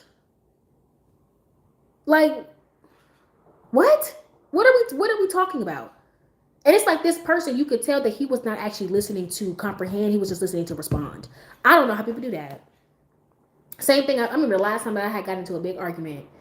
It was with a man. And that's why I don't be dating y'all. Because one thing I'm not going to let you do is make me look stupid or play in my face. I'll give y'all a little backstory. This was, oh my God, probably 2.5 years ago now, if not 3 years ago now. Probably 3. It was a guy who was like the maintenance man in my building. I had no business even talking to him, y'all. I shouldn't even talk to him, but whew, sometimes them dark skins, they just get me, right? Okay, I had no business talking to him because I don't like to, what's the saying? I don't like to shit where I eat or something like that. I don't like to cause commotion in a place where I have peace. But I just couldn't help myself, y'all. I had to see where it was gonna go. I had to, okay? Do with that what you will. Okay? Well, I learned my lesson. But basically, context, right? I was talking to this guy. We didn't do anything or anything like that. But we were just kind of like chatting or whatever. And I really wasn't taking it too seriously because I was not in the mood to get in a relationship. I'd just be playing around. In true Libra fashion, I was just flirting and fucking around, right? And so basically, it got to a situation where the guy was asking me, like, oh, when are we going to take things to the next level? Mind you, me and him have not been dating. There was never any official conversation that me and him were dating or we were together or anything like that. Okay? I'm just fucking around. You know what I'm saying? But there was no official conversation to confirm shit. So him asking me, he was like, okay, so when we're going to take it to the next level? And I was just like, I'm sitting over here confused Yana because we're in our interactions, they just say that we were a couple. How are you asking me for next steps when we haven't even got to step 1? You're asking for step 6. You haven't taken me on a date. You haven't done nothing. And he was just like, well, I've done this, and this. I got you a teddy bear for Valentine's Day. First of all, I didn't ask you to give me a teddy bear. That's number 1. Number 2, you think that warrants for you to get into my cookie jar? That's not how this is going to work. Oh, no, honey, you need to show me way more than that. You got to show me a little bit more than that. You gotta show me a lot more than that. Not even a little more, a lot more than that. I need to see movement. You need to make me do something that's gonna be like, oh my God, clutching my pearls. Okay, because for me to take you seriously, you have to show me that you're a serious dude. I don't even play games like that. You know what I'm saying? I'm not planning on dating anyone probably until I'm in my late 20s, if not early 30s, probably never. But I'll dibble and dabble. I've had a few rosters a couple of times. Stressful. Don't recommend. I've had a few rosters every now and again. But if a guy truly wants to like, be cool with me in that way, if I'm feeling it, then I'll be like, cool, but you got to show me that you actually for real. Like, not once have you asked to pay a bill, not once have you taken me on a date. You haven't done none of that, but you're trying to get into the cookie jar. Not going to happen. And so, basically, it came to this situation where, mind you, I remember Essence, my best friend, lives in the same building as me. This is around the time that she had moved in. I remember that he was in my car because I think that his car was getting, work done on it or something like that. And I had dropped him off somewhere until he got his car back.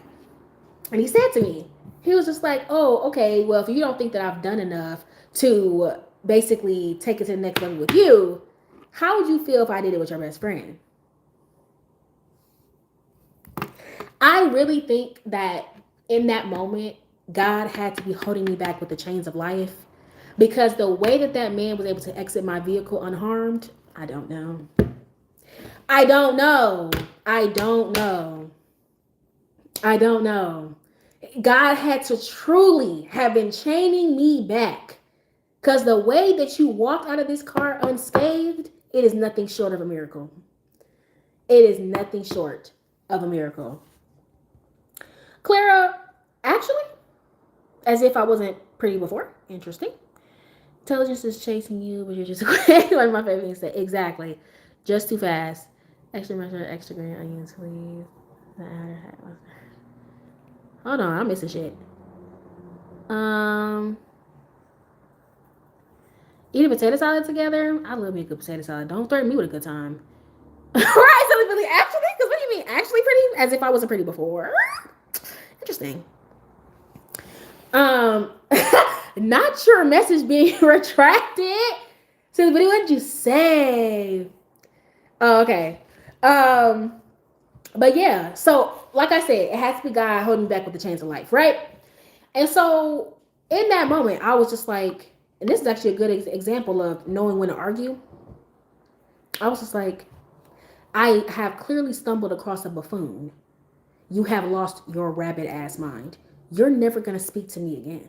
In that moment. And I went and I talked to my other best friend, Aaliyah. She hasn't been on the live yet. Talked to my best friend, Aaliyah, and she was the one who I was like wailing with. It's like right when I had called her, I said, bitch, let me tell you this shit. And I had to really like go in and talk. And I had to calm my spirit before I had went to work. I had to calm my spirit because I was gonna kill that man. Hello? And so literally I went like probably weeks with giving him like the silent treatment. And not even necessarily the silent treatment. I just removed him from my life. Because like I said, I don't hold grudges. Okay? You're ridiculous. Right? And so he started to notice that I was avoiding him. I wasn't talking to him. I wasn't responding to his messages. None of that. And so I don't know how I didn't block him. But basically, y'all, I fucked up bad because he was the maintenance dude in my apartment building. So he had access to my house and all stuff like that. And he lived on the same floor as me. So his house was in the same building. But he wasn't crazy, y'all. Let me just make sure that I'm prefacing that. He was not crazy. He was a really chill dude, up to that situation, right? And so I wasn't worried about him breaking into my house or doing something crazy. Like, he wasn't the type of dude to do some crazy shit to jeopardize his job. Like, he worked here and he lived here. You know what I'm saying? And he had a son too. He wasn't that type of guy, right? But basically, he ended up coming to my apartment one day because he had somebody coming up the elevator or whatever, and it turned into this entire thing because he was just like, okay, I see that you're not responding to me, you're not talking to me. Like, I get it. Are you still mad about whatever? Clara, sweetheart, if you're ever saying a compliment, don't use the word actually, because to say actually, it basically is implying that before you didn't believe that it was right. So if somebody said, oh my God, wow, you're actually funny. It's the actually for me, because you didn't think that I was funny before. Oh, so you mean you actually have a job. So you thought that I was unemployed. You see how the actually, it's kind of like, say if somebody was like, oh, you're pretty for a fat girl. You're pretty for a black girl. Oh, you're good looking for a short guy.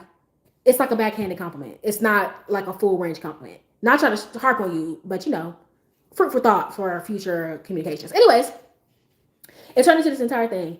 I had many backhanded compliments before, so I'm duly clocked it. Exactly. I'm just being a brat. There's been so many lovely people on your so your compliments are appreciated. Yeah, but just don't make them backhanded because we will clock that T immediately. But basically, it turned into this big old fight, right? He caught me when I was walking into my apartment. And I forgot what exactly I was doing, but I think I was like moving something in or something like that. And it turned into this big thing because he basically tried to say to me, oh, I was just playing. I was just going to try to see how you react, for me saying that I didn't really mean that I was going to try to get at your best friend, whatever, and all that stuff.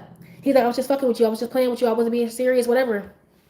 And so in my mind, right, I've already removed you from my brain. I don't have any hate, no anger, nothing towards you. You're just immature as fuck. And I'm not going to deal with that.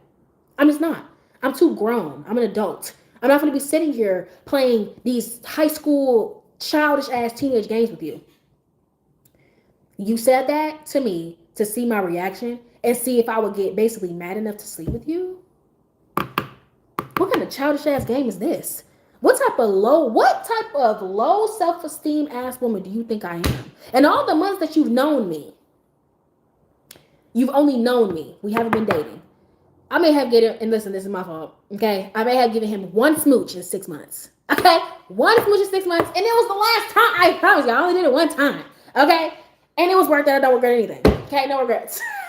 But in 6 months, out of what I've given you, the one small little snippet thing I've given you in 6 months, because we're not dating, we're not together, I've never officially said, yeah, we're doing anything, right? What what made you think insecure? Insecure enough that I will sit here and be like, oh yeah, you're gonna sleep with my best friend instead of me because I'm not gonna give you my cookie jar. So let me give you my cookie jar instead. And it's like it wasn't peeping in his brain how a woman like me wouldn't fall for something like that. And I'm just like, maybe the women that you've dealt with in the past, the little girls that you've dealt with in the past, maybe they've done that. But as a grown woman, what the hell do I look like?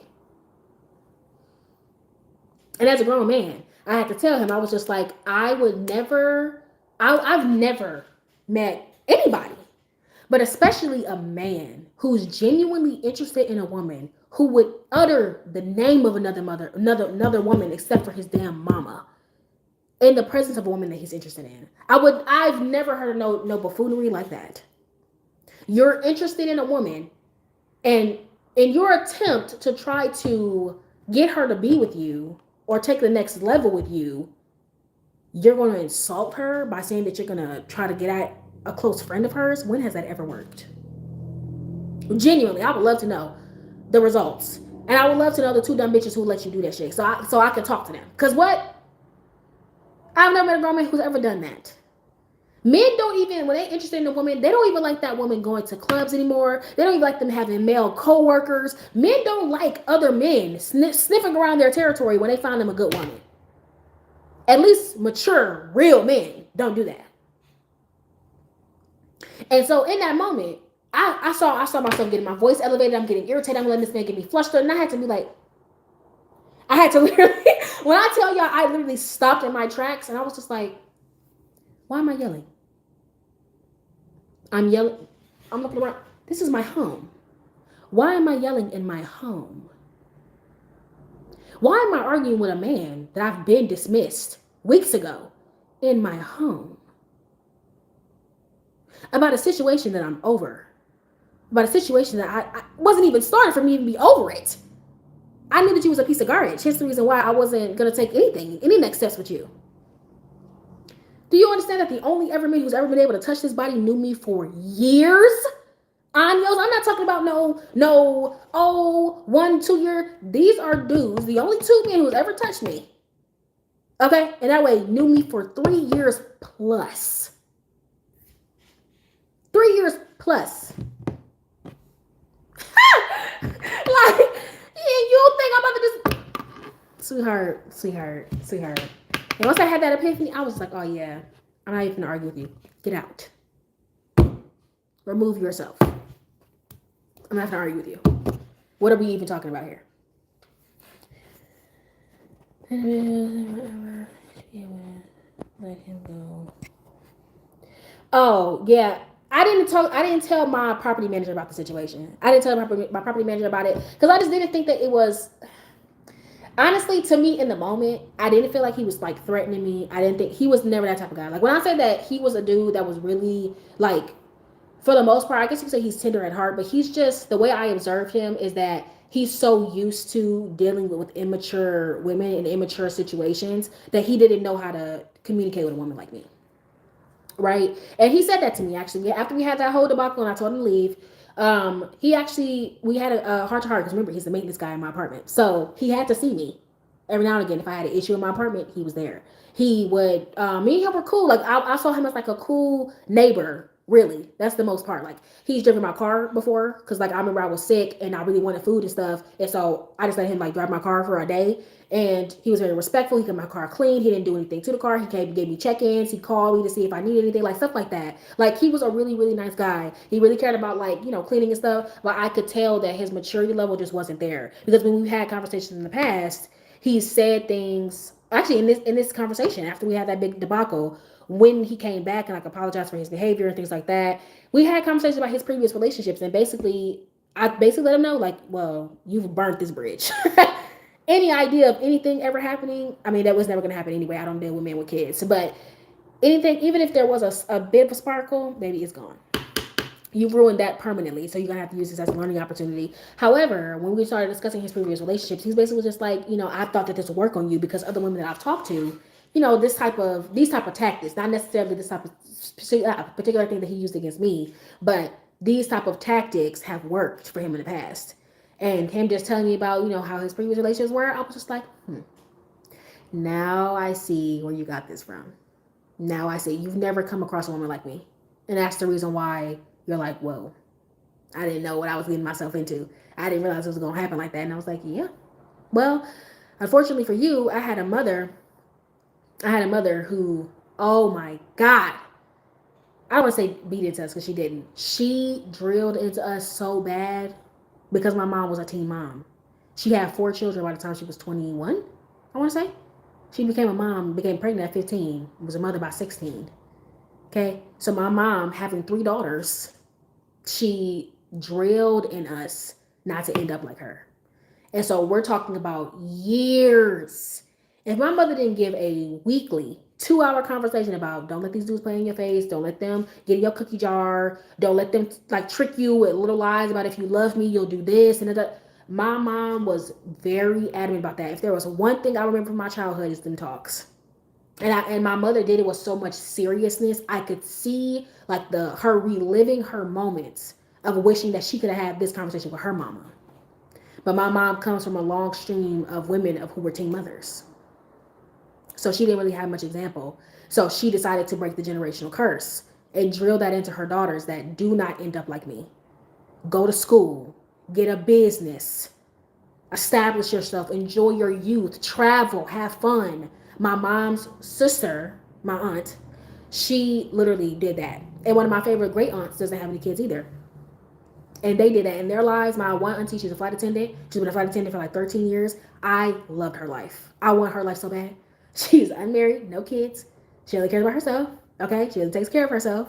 She travels. She has a stable job. She's exceptional. I looked up to her. That's what my mama wanted us, our role model, to be her. And luckily, me and my sisters never became teen moms. But that was something that I was very lucky to have, a mom who knew the realities of what it was like to deal with something like that. And so because of that, guys just don't realize, like, you're not going to get over on me. On top of that, I knew my dad.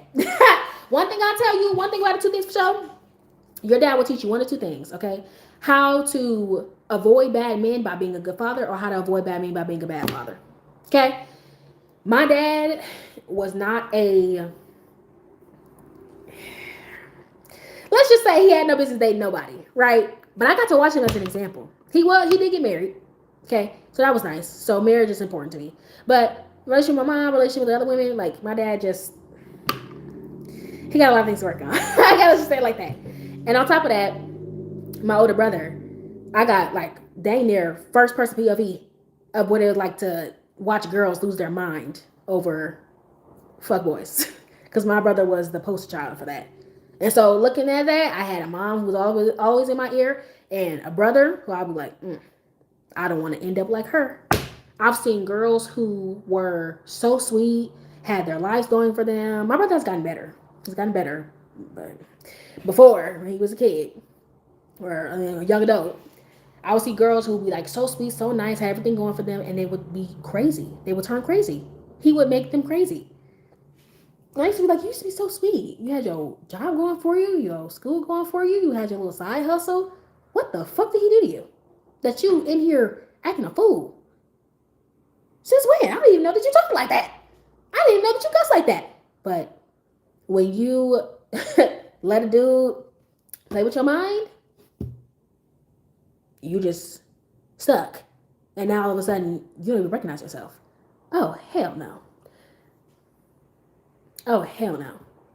I was just like, I don't want to ever end up like that. And just growing up, even observing like elders and stuff too, some of the things that they like to be stuck in, when people are stuck in their ways, knowing when to argue.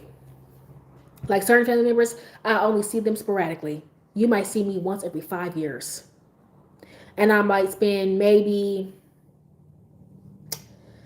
2 hours with you. After that, see you in another 6. I'm going to add an additional year for each term because this one did a doozy on me. I'm not about to argue about politics, about family, about your behavior. I'm just not going to deal with you. Right? Being in a professional setting, when you're in an environment where you can't control anything, like going back to what people was talking about the flight attendants. Don't argue with the flight attendants when you're on the plane. Arrive at your destination and then deal with them. Don't argue with your family members. Remove that relationship from you and go on about your life. Don't argue with a man or a woman about what you desire, what you want, what is your desired future planning or family planning or whatever. To make them, don't let them convince you that you're high maintenance or you're too much. Just move on and find a new partner. Knowing when to argue with people, once again, comes with intelligence and also confidence. But primarily in a professional setting, don't put yourself in a situation where you can't control the outcome and now you're trapped there. Calm your spirit, calm your mind. And one thing about it, two things for sure, be not even a Karen, but be not afraid to call people's managers. I was just saying I came across you, not to let you. Thank you so much. I appreciate that. Is it little YC? I appreciate that. That's so sweet. And like I'll use a couple examples of myself, right? So I remember when I used to be on the bus a few years ago. I had a situation where like I wish I could kind of draw. Let me see if I can draw a little thing for y'all to see. Okay. Here we go. And I'm gonna change some colors. So hold on, y'all. Okay. So green dot is the bus stop. And then let's just say that purple dot is where the thing is. Okay. Hopefully y'all can see this.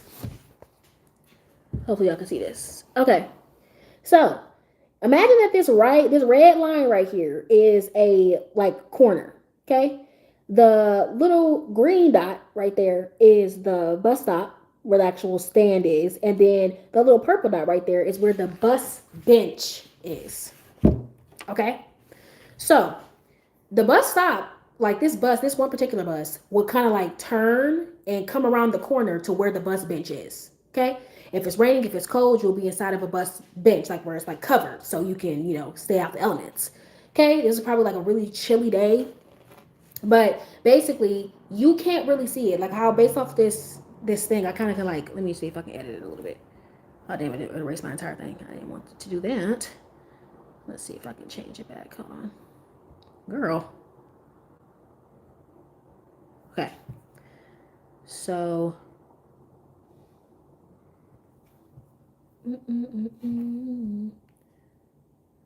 Okay.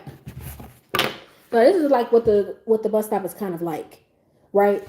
The bus would have to come around a curve, and then when they would come around the curve, they would arrive at their bus stop, and then it would turn, and it would pass the bus bench, right? But because we were not by the bus stop, the bus driver really can't see you when you're sitting at the bus bench because it's like so far away from the bus stop. Whoever designed this shit, I don't fucking know, okay? Dumb.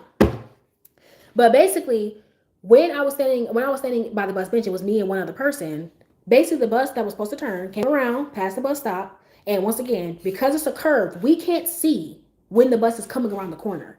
Okay, we can't see it. And by the time we notice it, it's already turning the corner. Basically, okay, you don't get any time to really get up and run to the bus stop. Okay, this bus driver knows this. He's probably driven this route. Who fucking knows how many times, right? And so he comes around the corner. And then he like speeds past the bus bench. And me and the person, we get up and we're running because we're just like, hello, did you not even try to stop to see if there were people sitting at this bus bench? We flag him down. He eventually stops. And I basically get on the bus and I'm just like, why would you not at least see if we were sitting on the bus bench? Why would you just speed past? And you're like, well, if you're not staying on the bus stop, then I don't have to stop.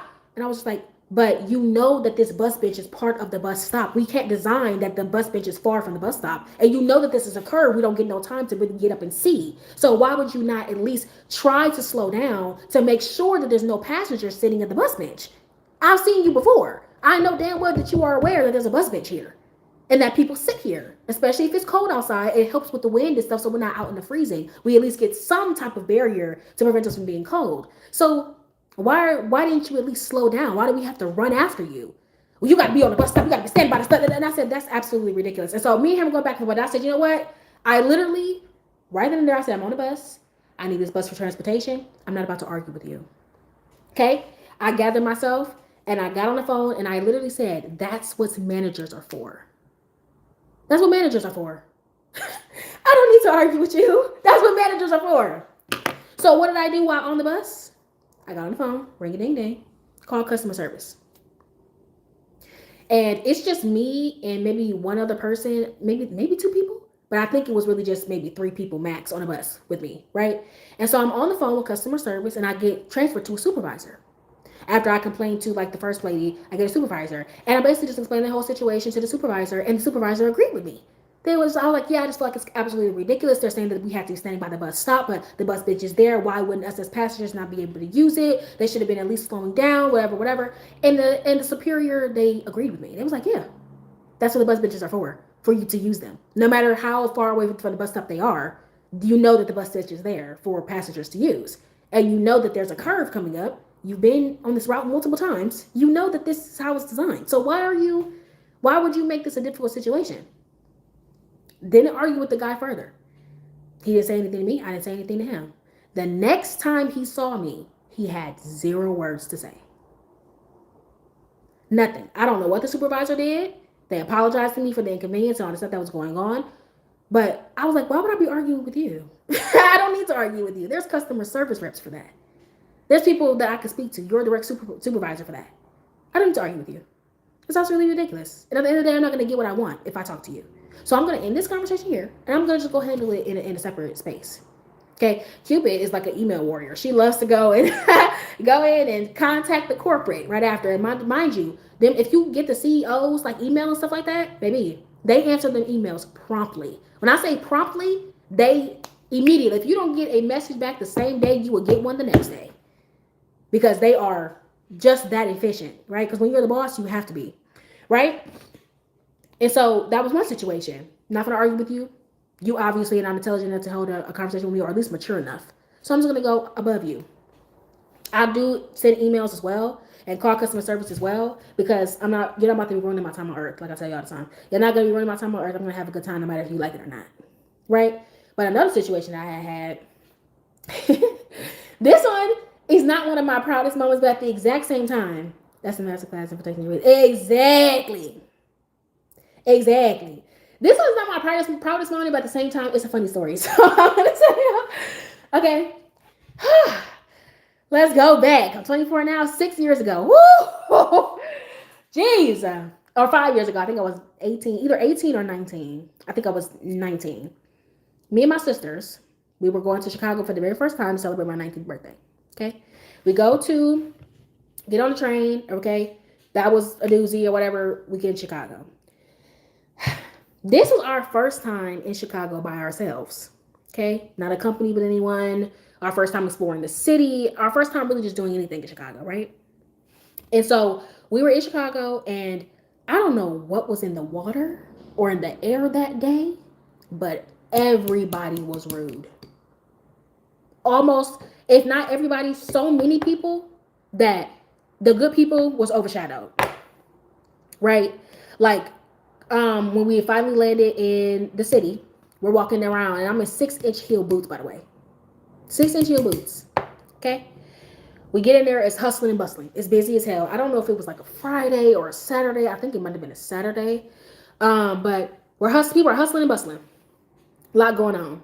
Okay. And we're kind of just like, okay, this is a lot. It's a big city. Everybody's going to mind their own business. That's cool. We're not going to be expecting people to be like nice or everything like that. But one thing about it, two things for sure. You don't have to be nice, but what you're not going to be is rude, right? I understand about everybody is busy. I understand that I'm coming from a smaller city. I get that. But that does not give you grounds to be fucking rude to people at the end of the day, okay? And so one interaction that we had, we were looking for like directions to like the mall, because the strip that we was on, it was Michigan Street, I think. With the strip that we were on, it was kind of like a split up shopping center almost. Like finding the main mall was kind of difficult, because like we were kind of dropped off probably like six, and we tried to take an Uber to that mall, but our Uber dropped us off at the wrong Uber spot, at the wrong mall spot. So we were at one mall. We was like, okay, no, this is not the right part of the mall. This is like a whole bunch of luxury places. That's not what we're trying to go. We're trying to go to the mall that has like the Victoria's Secrets, the Pinks, the Akira, the Forever 21, the food court, fun little things to try. Like, where is that at? And so we were dropped off probably 6 to 8 blocks away from the actual mall we had to get to. I'm in 6-inch heel boots. Okay. We're trying to be nice to everybody, but we're just like, I kid you not. We probably did to probably like 3 people. We went up and was just like, hi, excuse me. And I'm telling you, these people were just, okay, I get it. You are busy. Oh, excuse me. They will look at you in your face. Look you like this one guy looked at us in our face, looked us up and down, and kept fucking walking. And I'm just like, okay. Okay. Let me go ahead and okay, we've been walking around for quite some time now. We had tried looking ourselves for a while, trying to figure out the directions and everything like that ourselves before we started asking anybody because we know that everybody is busy. But it wasn't taking you shit to just say it's down the street. Wasn't taking you shit. But whatever. So we had rude encounters with that. Then it's a lot of hustling and bustling. Okay, I know people, it's a big city. It's pretty busy. It's a lot going on. So people are going to rush up against each other. People are not going to say excuse me all the time. Things are going to be moving around. Okay, but I'm getting overstimulated because I'm just like, okay, it's a lot of people. It's a lot of rubbing. It's a lot of like navigating. Me and my sisters are having to be like locked hands like this. And I know it's a new experience because we're from a small city, so we're not used to this much traffic and stuff like that, right? But I'm accepting that. I'm just like, okay, it's gonna be busy because it's in Chicago. Chicago probably is 30 times bigger than Milwaukee. Okay, and so we're locking arms to make sure we don't get separated and stuff like that. Once again, I'm at 6-inch heels. This strip is so big. There's like multiple little like splurts of stores where it's like Nike store. Then there's what was that one store? What was that store? I forgot. It's like black and white, and they sell like mostly basic color stuff. But whatever. We were like going from store to store to store to store. We ended up getting in the mall. Finally made it to the mall that we actually needed to go to. We ended up going to get like some bao, and we started having fun. Okay, we started having fun, got some bao, went and shopped at a couple of stores that we loved.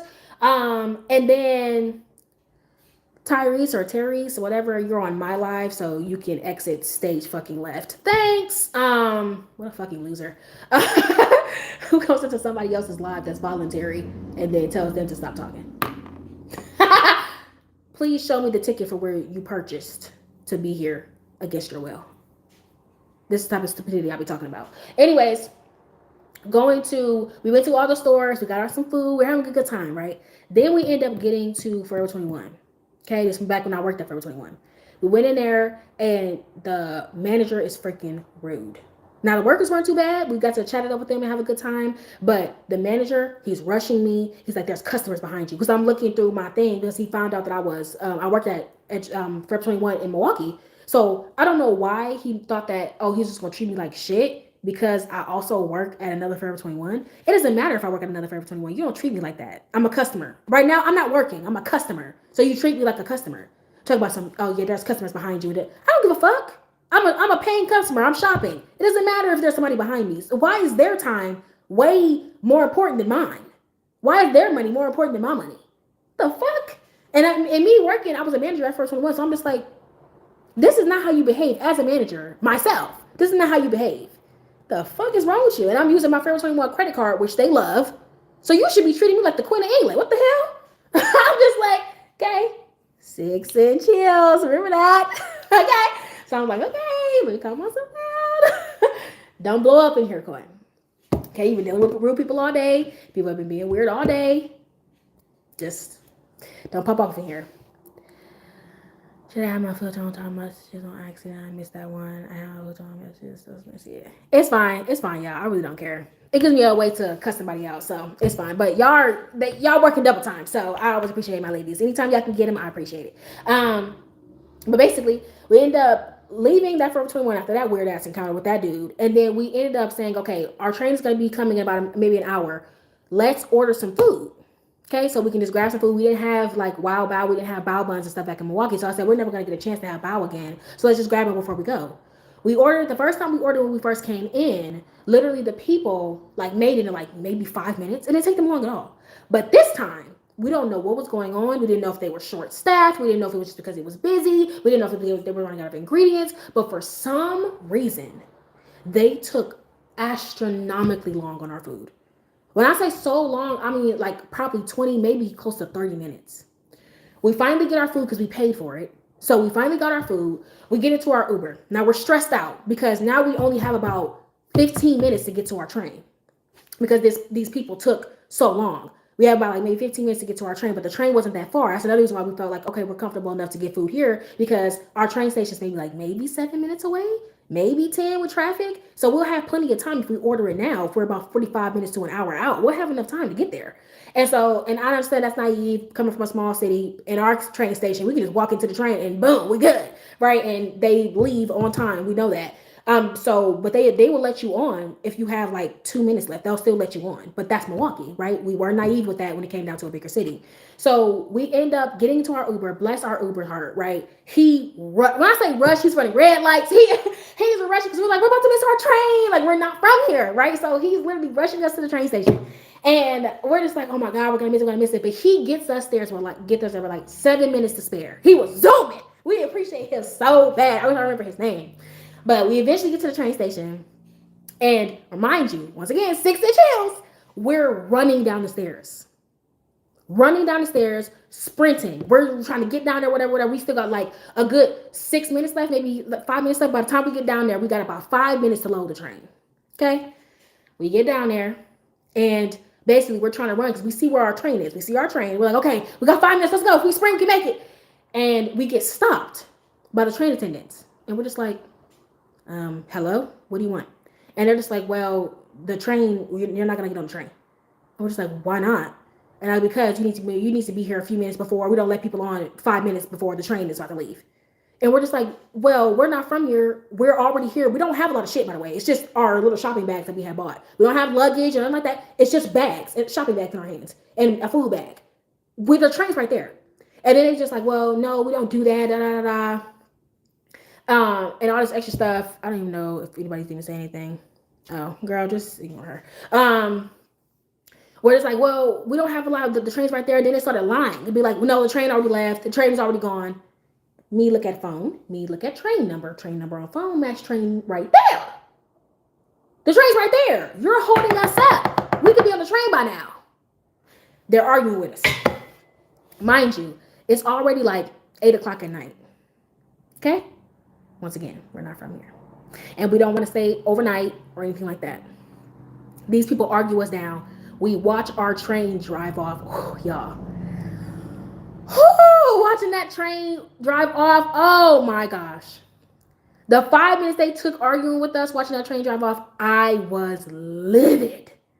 But I was like, okay. This is how they do things in a bigger city. Everybody must be having an attitude today. I don't know what the fuck is going on. But I'm just going to go ahead. We're going to have to figure something else out. Okay?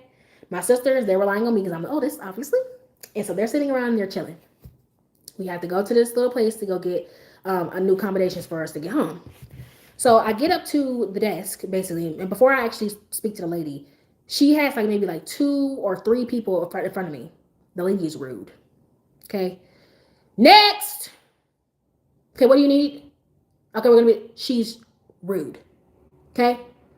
Don't like her tone. Don't like her attitude.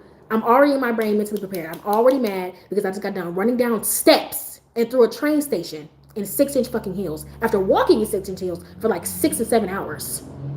So I'm already, and this is from a girl who doesn't wear heels often. Okay? I'm already livid. I've been dealing with rude, nasty ass people all day. I've been in these shoes for almost 8 hours. My feet are killing me. I just ran in these shoes and I didn't bust my shit or break my ankle, thank God. And you're, okay. So in my brain, I'm like, okay, Koi, just go in here, be calm. Let's just get new accommodations. So I end up getting up there next. And she's just like, okay, so what do you need? I'm just like, well, me and my sisters, we just missed our train. So we just need a new train to get home, preferably today or some way to get home. And basically, I'm saying this to myself. Okay? I'm saying this to myself. I'm mumbling to myself. They could have let us on that train. I cannot believe they didn't let us on. Like, we're not from here. Y'all argued with us that whole time. Like, I'm talking to myself, not talking to her. And she was literally out of the blue. Was like, you could have gotten here. You could have gotten here. You could have gotten here. That's the reason why you were late. We don't let people on 5 minutes before the train. And I'm just like, calm yourself, Koi. Do not respond. Calm yourself, Koi. Do not respond. Wait, Are only 2 people watching instead of people watching? Oh, the counter's not correct. Yeah, you have a dream and you believe you can do it. Maybe. Yeah. So yeah, the counter's not reliable, y'all. It'll be 7 of y'all in here, and they will lie and say it's 3. I don't know, but basically, she's like, you could have gotten here at this time, da da da da. And so I'm calming myself. I'm like, okay, calm yourself, Koi. Try to explain yourself. I'm just like, no. My sisters and I ordered an Uber on time. The restaurant ran late, and that is the reason why we were late, because we paid for the food and we wanted to get it, and they were apologizing to us. They worked as fast as they could, but they didn't expect this to happen. None of us did, right? And she's just like, no, you could have gotten here because this is 5 minutes from here, da da da da. And I was just like, no, ma'am, like, we're not from here. This is our first time being in the Chicago train. Like, I'm trying to explain it to her, and she's snapping at me as if I've done something to her. And the way that I see it, right, especially as somebody who's been in a managerial role and has been in customer service her entire work career, when a customer is upset, you don't escalate the situation. You don't make them more upset, even if they're wrong. Even if they're wrong. You don't amplify their frustrations. As a customer service rep, you're supposed to de-escalate and help them in the best way that you can. As a manager, I'm like, and like, she was being so vicious at me, y'all, and snapping at me like she's reprimanding me so bad over something I wasn't even talking to her about. She's having to overhear me mumbling to myself. Y'all, I had an epiphany. And when I tell y'all I went off on that lady, like, I mean, and it's so funny, my sisters didn't hear me. I went off on that lady. I had an epiphany being like, who the fuck are you to tell me what I coulda, shoulda, woulda? You weren't there. You didn't know what we did or did not do, telling me that I improperly planned, and you're doing all this shit, instigating me when you already see that I'm already mad. And I was just like, bitch! I was just like, bitch, who the fuck you think? I went off. I don't think I've ever went off on somebody like that. When I say I lit her up so damn bad, and then after that, oh my God, I almost forgot. Before she did this whole back and forth and stuff, right? While I was mumbling to myself, she was just like, oh, there's a train at 11 o'clock. And I'm looking at the board. If you know that there's usually like a board at the train or at the plane, on a plane too, is that there's like a board showing you like new arrivals and new things that were happening. There was a train for 11 something, like 11:15, and then there was a bus for like 9:30. Okay. I asked her, I'm just like, she's like, there's a train for 11 o'clock. There's a train for 11 o'clock. And I'm just like, okay, but there says that there's a bus right there. This is before I snapped. Okay. I'm still trying to remain my calm even though she's being rude. I'm like, there says there's a Greyhound bus right there for 9:30. That bus is full. That bus is full. We can't get you on that. It's only the train.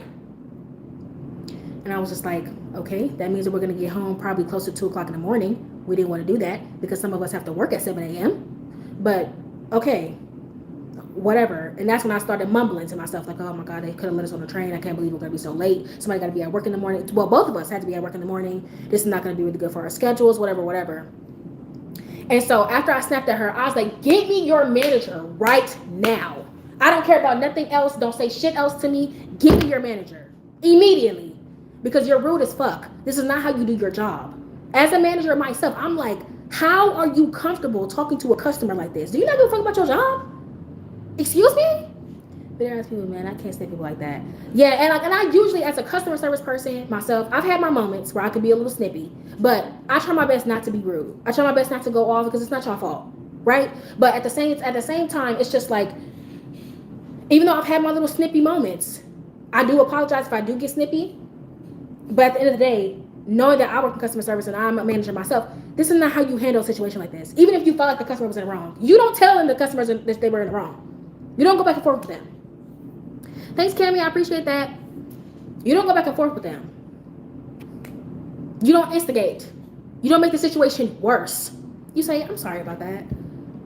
I know, yeah, they don't let people on within 5 minutes. I know that you guys are new. Let me see if I can get some accommodations for you to see if I can make your day a little bit better. That's what she should have did. Not antagonizing me when you already see that I'm already frustrated. So I call for her manager. Her manager comes out. And her manager was just like, hey, what seems to be the problem? And I immediately calmed myself because my anger is not with him. It's with her. So I turned to him and I was just like, hi, I don't know what her issue is. I don't know what's going on with her. Me and my sister just had to run for the train. They wouldn't let us on. I'm going through the whole shebang, right? And I'm telling him, I want her removed. She's been rude to every single person she's been servicing. Every single person she's been rude to. And all the people behind her are like, yeah, she has been rude. She's been very, very rude. And I was like, I want her to remove from her post. She doesn't need to be interacting with anybody else.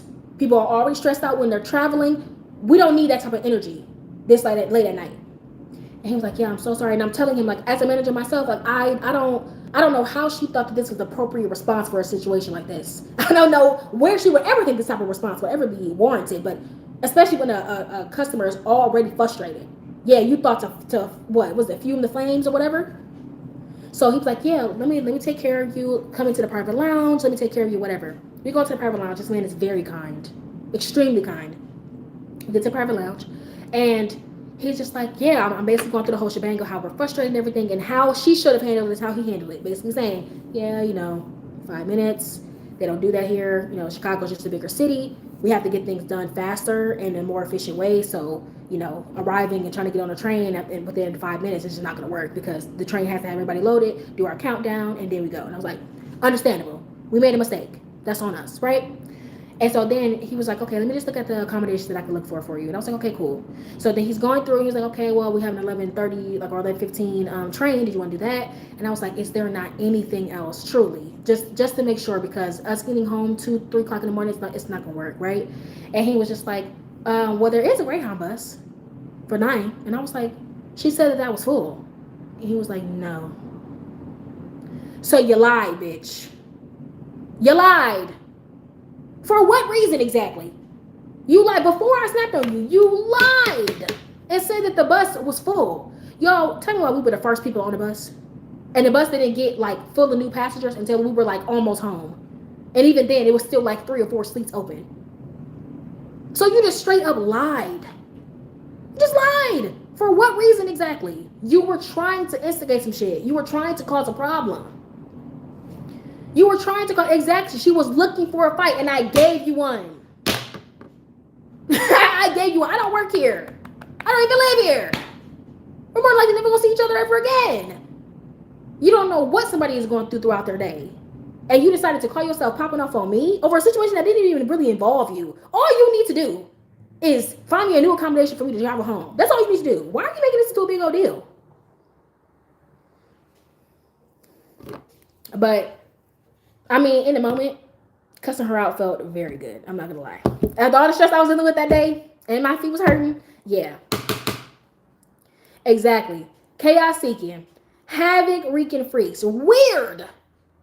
I was just like, it was nice to cuss her ass out, but at the same time, I wish I would just ask for a manager ahead of time. Because I'm just like, I don't like getting out of character like that. I really don't. I don't like having to cuss somebody out like that. I don't like to be loud and disruptive. I don't like doing any of that. But she had me fucked up. But I said, I've never had a customer service rep talk to me like this. You have lost your rabbit ass mind.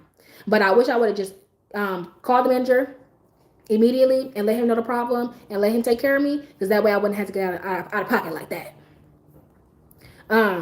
But yeah, those experiences have taught me to handle it later. Handle it later. Handle it later. Handle it with grace so you can feel good about yourself. Feel good about how you carried yourself, so they can't use anything against you too. That's another reason. Because she could have easily been like, oh, she's the one who's been, oh, I'm reconnecting. Can y'all hear me? Can y'all see me? Can y'all hear me? I got reconnected. Let me know. This is a great lesson on balance. We keep our cool, we can, and we don't shame ourselves if we can't. Right. And I tried. From this story time, y'all know I tried all day. And I tried to tell her, and I tried to communicate with her, and she just took it to, oh my God, the max. To the max. And I was just like, I ain't never had an encounter like this. This is crazy. And being somebody who's really good at de-escalating, I'm really good at relating to people and talking to people and bringing them down. I'm really good at that. When I say I'm really good, I'm really good.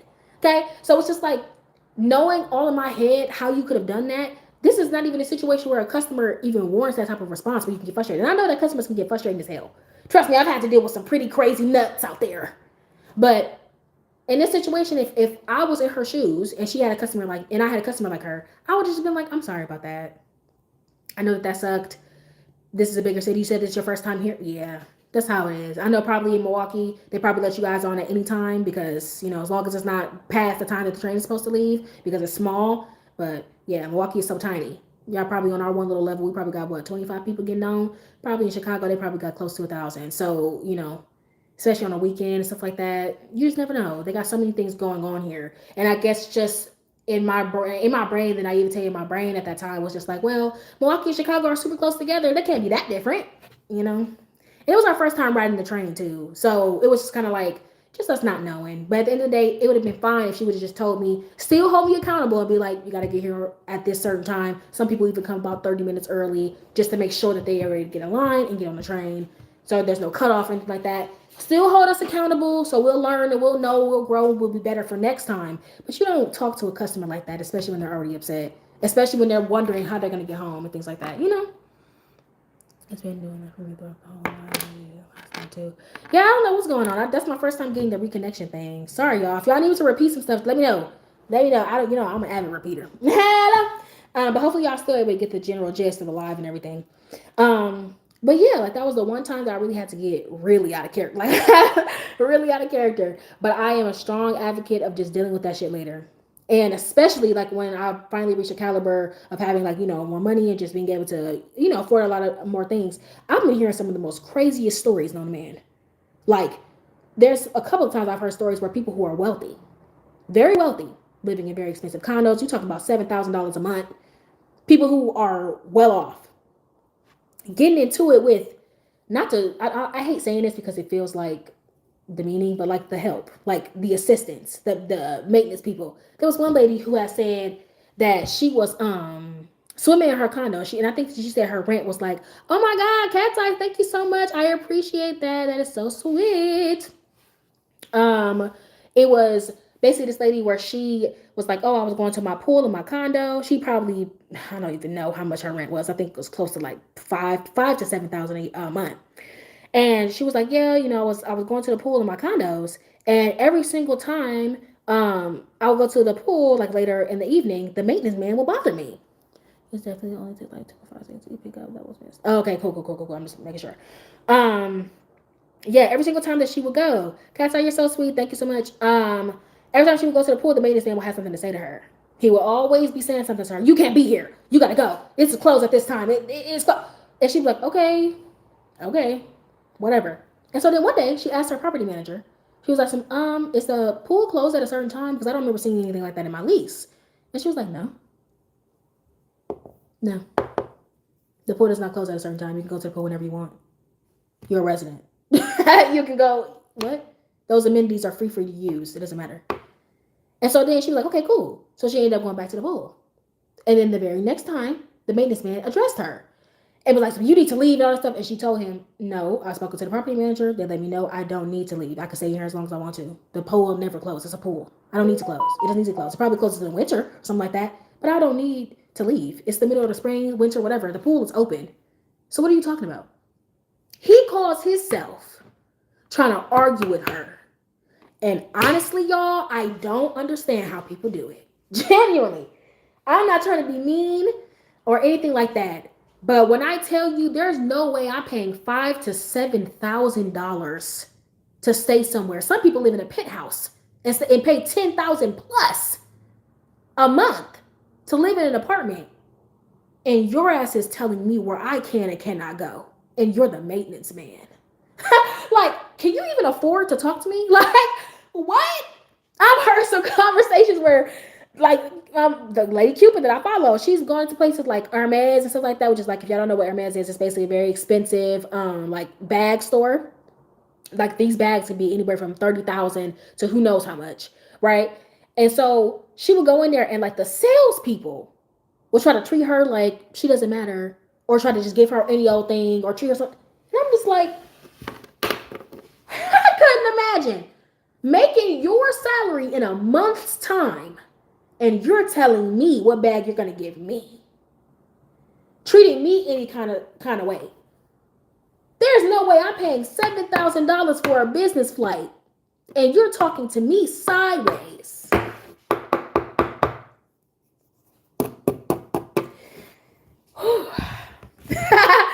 I don't understand it. I don't understand it. I don't get it. I be like, what? How are y'all arguing with these people? How are y'all letting these people disrespect y'all? You're better than me. You're better than me. Because I would have straight up told them, aren't you the help? Don't you got some toilets to clean? Don't you got some towels to collect? Who do you think you are to address me in my place where I spend $7,000 a month? It probably takes you 3 months to make that type of money. And that's my rent. And you over here talking to me sideways? Oh, not only am I going to remind you of who you are, hello, not only am I going to remind you where you are, because you clearly have forgotten, I'm also going to talk to your boss, because you don't care about your job, so why should I? You don't want your job, so why should I? You don't want to work. You don't like this place. You clearly don't like this place because you're addressing me. You clearly don't like working here, so let me help you out. Let me help you out. Fret not. Worry no longer. I will assist. Thanks, Cat's Eye. You're so sweet. Wait no longer. Worry not. I will assist you with your pink slip. Okay, I'm gonna be like fucking the Grinch. Jury duty, eviction notice, pink slip. Okay, yeah. Hello. Oh, it's a power trip is what it is. People get a little raise and a little promotion, a little stroke of ego. Some people go insane. But here's the thing, right? Here's the thing. So this is what I don't get. This is what I don't get. No matter how much you're making right now, you know that the person that you're speaking to is making probably 10 to 30 times the amount that you make. Thanks, Daniel. Or is it Danielle? I think it's Daniel. Appreciate it. Y'all are so sweet. Y'all are so sweet. I appreciate it so much. But to me, I don't get that. It's nonsensical. You know what I'm saying? That it's nonsensical. It's like there's levels to this. That's like me being a desk jockey cop, calling myself addressing the head of the CIA. It doesn't matter if I go from desk jockey to sergeant or whatever. I'm still not the head of the CIA. You know what I'm saying? I know my role. I might be feeling like I'm on top of the world with my little, I don't know, 70,000 a year, but I'm not making 1.2 million a year. I know that. So where's the sense? That extra little promotion, that extra little thing that you gave you should have bought you some sense. Thanks, Daniel. I appreciate it. I enjoy you guys being here. Hopefully you guys catch me in the next live. I'm usually here on Wednesdays at 6 to 6:30 or Fridays or to 7 to 7:30. If I'm not here on Wednesdays at 6, I will send a post and say that I'll be there on Friday at 7. So just keep that in mind. I would love to have you guys back. I appreciate you. But like that, it blows my mind because I would be quick. When I say I would be so quick, it would be like a reflex. Can you afford to talk to me like that? You probably gonna be sitting here working all day to make $300 in a day, and I make that every 10 minutes. And you think that I'm about to go back? Child, please. Please, I beg. No. I feel that way now. Even though you being rich, I feel that way right now. Right now. You got me messed up if you think that I'm about to get talked down on or talked too crazy if I paid for something. If I paid for a hotel room, I will be damned if the lady who comes in and cleans my hotel room tells me what the fuck I coulda, shoulda, would. Girl, I'm a customer. I spend my money here. Thanks, Daniel. Thanks for keeping track of that. 6 or 6:30. Yep. Hi guys, I appreciate it. Like you talking to me crazy, and I paid my hard-earned money, and you're servicing me. I beg. Where do you get the unmitigated gall? Like the Grinch was saying. Where do you get that unmitigated gall, honey? Where did you find that? See, this is the reason why you're broke. Because you're too busy buying audacity. You should be buying common sense. And at least common sense will elevate you into higher profits and higher money and higher blessings. You're too busy buying audacity. And that's why you are where you are right now. Exactly. The gumption. Like, what are we talking about here? And don't get me wrong. I don't think there's anything wrong with being a maintenance man. I don't think there's anything wrong with being a housekeeper or anything. I don't think there's anything wrong with that. If you like to clean, if that's the type of career that you want to have, I don't think there's anything wrong with that. But when you try to act like you're higher than your pay, now we're gonna have a conversation. Like, keep the messages coming to me. I love it. Now we're gonna have a conversation. Now we're gonna have a conversation. Like, cause y'all know me. I appreciate any worker because anybody who's doing a job is adding to the convenience of our society. If you're flipping burgers, if you're cleaning hotels, I'm not gonna clean my hotel room. I'm not gonna flip my own burger. I appreciate your service. I appreciate you as an individual. Your hard work is contributing to my convenience. I don't know if it's Noel or no. I never know. Does Noel usually have like the L, I think, extra L, L-E? I don't know. But I think it's Noel. You let me know. But like it just blows my mind. And then like these people, they act like this as if y'all have a second option. That's another thing that blows me.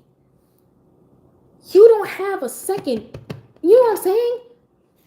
If you have something going for you, I'm not necessarily saying that you can't have something else happening because y'all know I talked about the guy who, when I used to work at the bank, was a millionaire, but he stayed a bus driver until he was like in his 60s.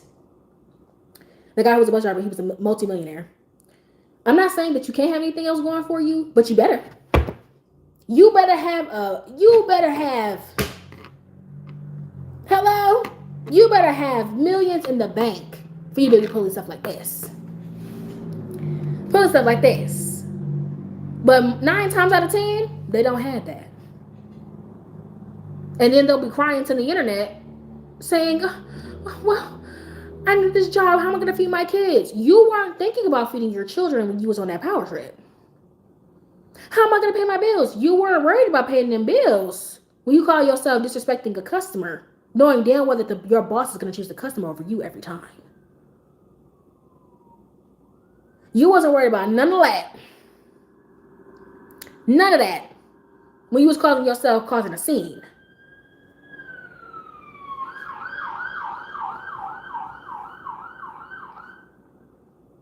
Whoever said I saw a video the other day that somebody had said, they say money can't buy happiness. Give it to me and see what I can do with it. See if I can be a little happy. Let me try it out.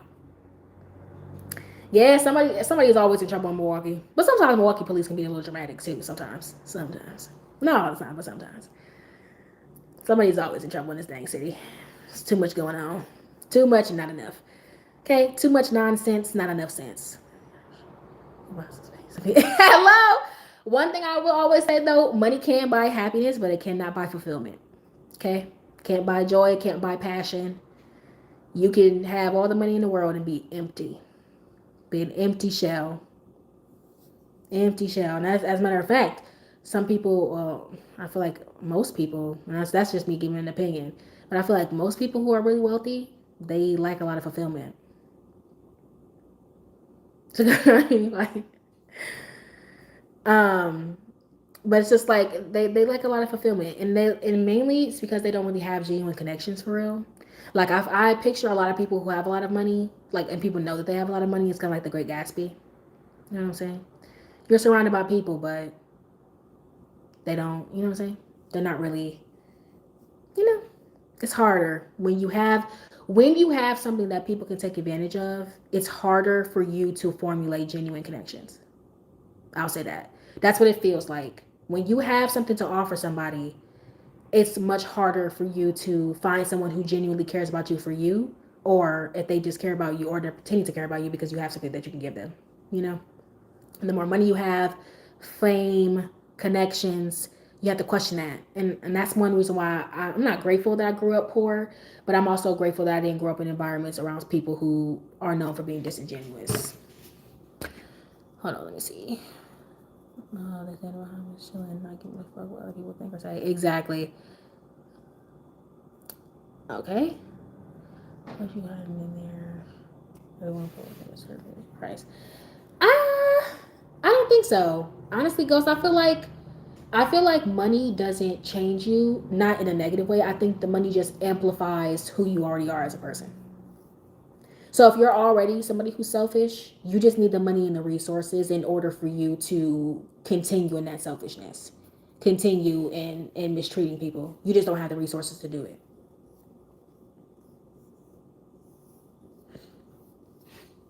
Like if I ever became wealthy, it wouldn't make me into like a selfish. I'm not a selfish person now. It wouldn't make me a selfish, mean person. Like I have goals to help so many people when I do get to that status. I have so many ideas. I cannot wait. Like it's something that basically I want to get wealthy so I can be able to take care of the people like me. Like there's so many people who are big dreamers, big achievers, people who want to work hard, people who aspire for more, but just haven't been given the chance. You know what I'm saying? And I want to be able to be that person to give them that chance, especially for Gen Z and those younger than us, because the boomers and that Gen X fucked us up bad. And it's only gonna get worse from here. Unless Gen Z can turn it around. Unless we can somehow turn it around. But still, I don't think that we're gonna have enough time to turn it around before Gen Alpha and the generations after that feel the effects of it. You know? I don't know if we'll have enough time. Okay, phone account, you're being weird. But yeah, like I just think that it just amplifies who you already are. Like, yeah, it looked like I was a good person because I wasn't able to abuse you before. But now that I can abuse you and I have the money to get out of whatever I did to you, well, yeah. Well, phone, maybe one day. Who knows? The anime girls, thanks. Love you too. Like, if we can, who knows? We don't know. We'll just have to see. But yeah, like that's what I plan to be. I plan to be a person who helps people get to a point of being able to take the next steps in their lives. You know? Because like everybody does like the, donating for diseases, homelessness, food drives. And I'm not saying that those are not great. Those are awesome, amazing. But I have yet to hear of a program where, look, marking it in history, okay? Check back in a couple years when we doing it, right? Um, I have yet to see somebody look at the young people and like not only give them the resources, but give them the plan. Like I've heard of a lot of, and obviously I don't know all the nonprofits in the world, but I've heard of a lot of nonprofits who be like, oh yeah, we'll give you $5,000 to help you pay for college or whatever. We'll give you a brand new car and stuff like that. But how about instead of just giving them money or giving them things, how about giving them a plan? Like a program that I want to start is literally taking young people, educating them, helping them create plans, giving them a step-by-step program of what they need to follow to get to what they desire, their dreams. First, helping them find their passion, find themselves, giving them the space and the opportunity to be able to find that through the steps that we create. And then once we get them on the path of once they know what they want to do, taking it on and step by step by step by step by step, taking them to the next level. And whatever that is, you got to go to school. Okay, you want to be a nurse. Okay, great, great, great. Let's get you into nursing school. Let's get you your licenses and everything like that. This is the steps that you need to take. After you finish all these steps, we will provide you with the resources to make sure that you can have a clean slate. That's what I want to do. That's what I want to do. So say if you want to go to nursing school and after all the nursing school stuff, you'll probably have $100,000 in student debt. That's me being generous. Okay. I want my program to be able to find somebody like that, help them take those step by steps, get them into school, follow them through school, make sure they have proper tutoring so they can actually achieve, get done, graduate, get the degree, give them the money to pay off their student loans. Or give them the tuition to help them pay it before they even have student loans or something like that. It's just something in my mind, but I feel like we just don't give people like the real clues to help them grow and learn. And at the same time, we're educating them about finances. I'm not about to just give you 15 grand. I'm going to show you how to take this 15 grand and triple it so you can create a cushion for yourself. I'm going to teach you how to get into a trust, how to properly manage your credit. Give them a fighting fucking chance. You know what I'm saying? And then let them go to fly. I want them to be like little caterpillars, and then we create a cocoon around them. And our cocoon is the steps and the support and then the resources, and then let them fly off. And that way we can create a lot more younger entrepreneurs, not even just entrepreneurs, just successful people who want to, grow and actually do things with their life, but they just feel stuck. Or somebody hasn't given them the chance to be able to help them grow. Or somebody has given them the chance, but hasn't shown them how they could do it successfully. So they ended up failing, things like that. So Hazel be like, hey, join the race. Okay, between me and my best friends and my little sister, we all cussing each other out. Be like, you need to hurry up and get rich. Hurry up. Hurry up. Okay, we all ready to tag along. We all ready to tag along. So if you get rich still really first, let us know. Let us know. Put us on, girl, so we can amplify. I imagine this being ingrained into society after high school, learn beyond getting resources to build a happy and successful populace. Exactly. But it starts somewhere. It starts somewhere. Even if it's small, it starts somewhere. I just want to do something because there's always been somebody like that out there like me who will take on any opportunity, who will put in the work. I just need the resources and the support. That's it. You know? I just need the resources and the support. And that might sound simple to a lot of people. Like everybody just needs the resources and the support. Some people don't want to grow.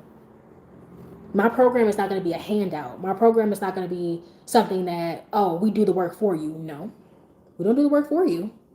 When I just handed you the stuff, you need to take these steps. So we're going to create a plan for you. Take these steps. And if you complete these steps, you show us that you're serious. You show us that you actually are dedicated, that this is what you want to do. Then we'll help you fund it and complete it. But we're not going to just hand you over the resources. We're not going to want it more than you do. You have to show us that you want it, that you are actually looking to achieve. Because there's going to be plenty of times in your life where we're not going to be there. You're going to have to learn how to take that risk. You're going to have to go and do that thing. You're going to have to take those chances. You're going to have to bet on yourself sometimes. We're here to get you started, but we're not here to hold you up. We're here to help you build the foundation and maybe get the pillars up. Maybe get the frame, the foundation, and the frame of the house up. The panels, the installation, the decorations, the windows, the everything. The landscape, all that's going to be you, baby. All that's going to be you. You're going to decide. After we help you do this foundation and this framework, after we give you that, you're going to have to decide how your house is going to look. And we're not going to be a part of that. You're going to be the one who's going to be doing all that work. But getting you started, the foundation and the framework of the house is the most important. The house ain't shit without that. You need the foundation and the framework first. You get those two important things out the way, the rest of the house is going to be a breeze. And that's what I want. Real achievers. Real people who feel like they have a fighting chance. That's what I want to do. So, yeah, I just don't think that that's something that, people really think about. And I know people try to say that it changes you, but yeah, money can change you for the better. Essentially, basically being like, okay, you'll probably have better eating habits. You're probably going to be taking on a lot more extracurricular things. You're probably traveling more. You'll probably change up your diet, change up your routines. You'll probably start working out more. You'll probably go to a better paying doctor, better treatment doctor. Probably start dating in higher tax brackets, like that type of thing. That type of thing will change, but it won't change you forever. Hi Sammy. Hi Colin. Or Colin. I'll be anywhere else. Hey. If you come in here being weird, my moderators will get you out of here. So please be mindful of that because they are not as nice as me. Oh, well, Colin, I'll take it back. What a weirdo. Oh, man. Such a weirdo. Y'all are so childish. Anyways. Okay, y'all. I feel like I have spoken y'all ears off long enough. It's 2 hours. I was not expecting to go this long, but I love y'all very, very much. I hope you guys enjoyed this live. I will see you guys next week.